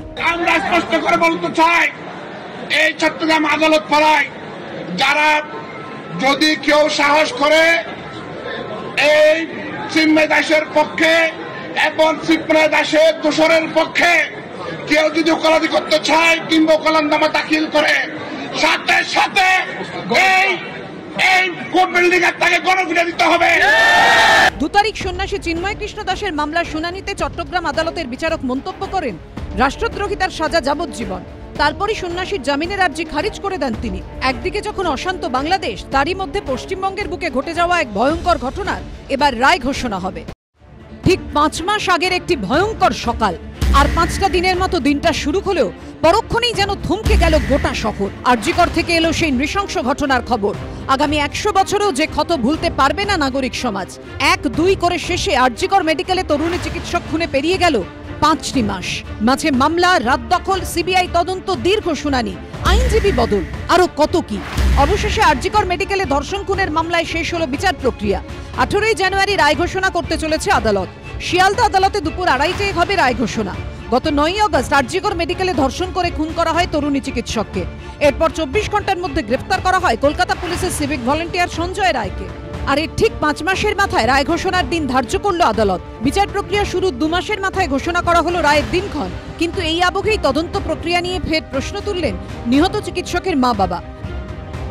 আরো ভালো বোঝে, আমরা ইনভেস্টিগেশন ভালো এজেন্সি দিয়ে সেখানে সিবিআই ভালো মনে করেছে দিয়েছে সিবিআই কে। আমরা মনে করি সঞ্জয় দোষী, বাট একা ওর পক্ষে আমার মেয়েকে মেরে ফেলা সম্ভব না। একটা হসপিটালে, জনবহুল হসপিটাল, সেখানে কেউ একজন বাইরের এসে গেল, হসপিটালের কেউ জানতে পারলো না, এটা আমি মনে করি না। আমি মনে করি হসপিটালের কেউ ইনভলভ।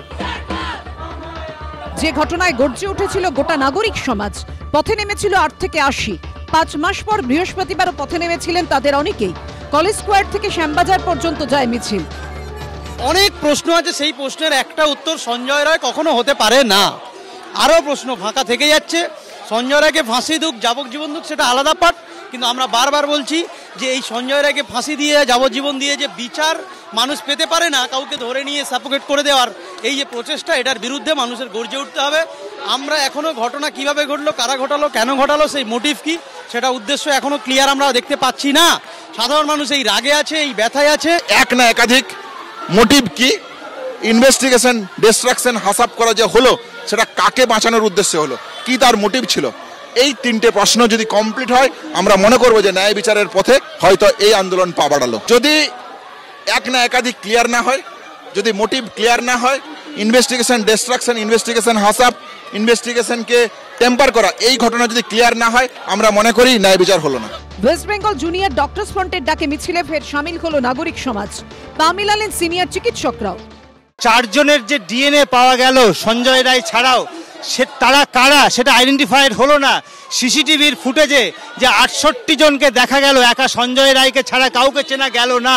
তাহলে 18 তারিখ বিচারক যে সিবিআই এর তদন্তের উপর ভিত্তি করে রায় ঘোষণা করবে, তাদেরকে আদৌ প্রকৃত যারা খুনি তারা ধরা পড়বে, নাকি একা ওই সঞ্জয় রায়কে স্কেপগোট করবার একটা পরিকল্পনা পাকাপাকি হবে? গত বৃহস্পতিবার শিয়ালদা আদালতে সিবিআই এর তরফে চূড়ান্ত সওয়ালে বলা হয়, আরজিকর মেডিকেল কলেজে তরুণী চিকিৎসককে ধর্ষণ ও খুনের ঘটনা বিরলের মধ্যে বিরলতম। সেদিনই ধৃত সিভিক ভলেন্টিয়ার সঞ্জয় রায়ের সর্বোচ্চ সাজার আর্জি জানায় কেন্দ্রীয় এজেন্সি। শেষমেশ কি সুবিচার পাবে অভয়া? এই সুবিচারের দাবিতেই মাসের পর মাস পথে নেমে আন্দোলন চালিয়েছেন লক্ষ লক্ষ সাধারণ মানুষ। স্বতঃস্ফূর্ত নাগরিক আন্দোলনের নজিরবিহীন চেহারা দেখেছে গোটা দেশ। সাধারণ মানুষের সঙ্গে আন্দোলনে শরিক হয়েছিলেন বিভিন্ন ক্ষেত্রের শিল্পীরাও, যারা প্রশাসনের ভূমিকা নিয়ে খোলাখুলি প্রশ্ন ছুড়ে দিয়েছিলেন। সম্প্রতি সেই প্রতিবাদের কার্যত বয়কটের ডাক দেয় তৃণমূল, জানিয়ে এবার পাল্টা চ্যালেঞ্জ ছুড়ে দিল সিপিএম। তৃণমূল চায় ওদেরকে ভাতে মারতে, আর আমাদেরকে এই চ্যালেঞ্জ গ্রহণ করতে হবে। যতদিন আমরা বেঁচে আছি, মানুষের জন্য মুখ খোলা কোনো শিল্পীর থালায় ভাতের অভাব হবে না।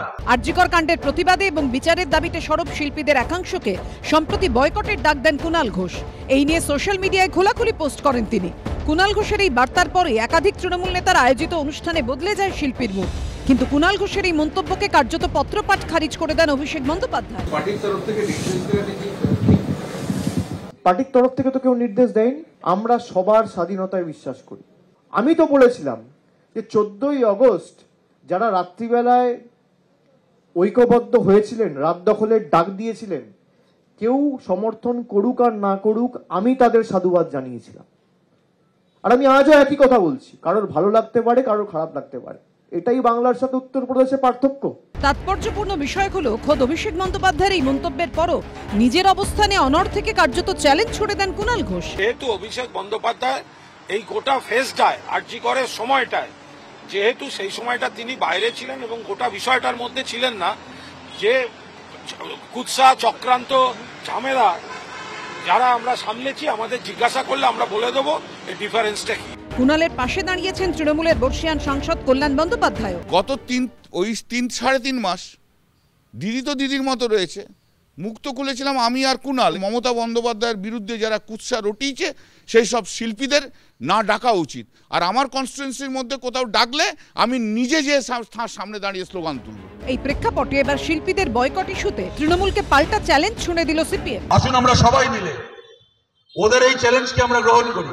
সবার কাছে আবেদন করছি, যে শিল্পীরা সমাজের জন্য রাস্তায় নেমেছিলেন তাদেরকে বাঁচিয়ে রাখার দায়িত্ব সমাজকে নিতে হবে।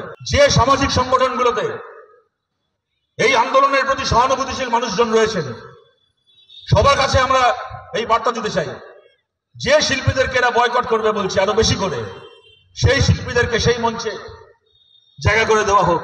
এই ভারতবর্ষের মধ্যে এরকম জিনিসও আমরা দেখেছি যে অন্য রাষ্ট্র থেকে শিল্পীরা এসেছে, সেই শিল্পীদের বিজেপি শাসিত রাজ্যে প্রোগ্রাম করতে দেয়নি। মমতা বন্দ্যোপাধ্যায় তার দরজা খুলে দিয়েছিলেন এই বাংলায় তাদের পারফর্ম করার জন্য। স্বতঃস্ফূর্ত প্রতিবাদ আর মমতা বন্দ্যোপাধ্যায়কে টার্গেট করে উদ্দেশ্য প্রণোদিত প্রতিবাদ বা কোনো একটা ইস্যু ভিত্তিক প্রতিবাদ, দুটোর মধ্যে তফাৎ আছে। আমরা দেখেছি কারা বিচারের দাবিতে স্বতঃস্ফূর্ত প্রতিবাদ করেছেন আর কাদের প্রতিবাদের মধ্যে মেন লক্ষ্যই ছিল শুধুমাত্র আমাদের সরকার বা আমাদের মুখ্যমন্ত্রী মমতা বন্দ্যোপাধ্যায়কে টার্গেট করা। এই দুটো ক্যাটাগরিকে কখনো এক আসনে বসানো উচিত না। বৃহস্পতিবারও প্রেস ক্লাবের একটি সাংবাদিক বৈঠকে বয়কট নিয়ে সমালোচনায় সরব হন শিল্পীরা। যদি বয়কট হয় তাহলে সেটার বিরোধিতাও আমরা করবো, কেন বয়কট করছেন আপনারা, এটাও বলবো। তবে আপাতত এই ইস্যুর থেকেও বেশি করে সবার নজর রয়েছে আগামী সপ্তাহে শনিবারের দিকে, যেদিন আরজিকর কাণ্ডে রায় ঘোষণা করবে নিম্ন আদালত। এবিপি আনন্দ।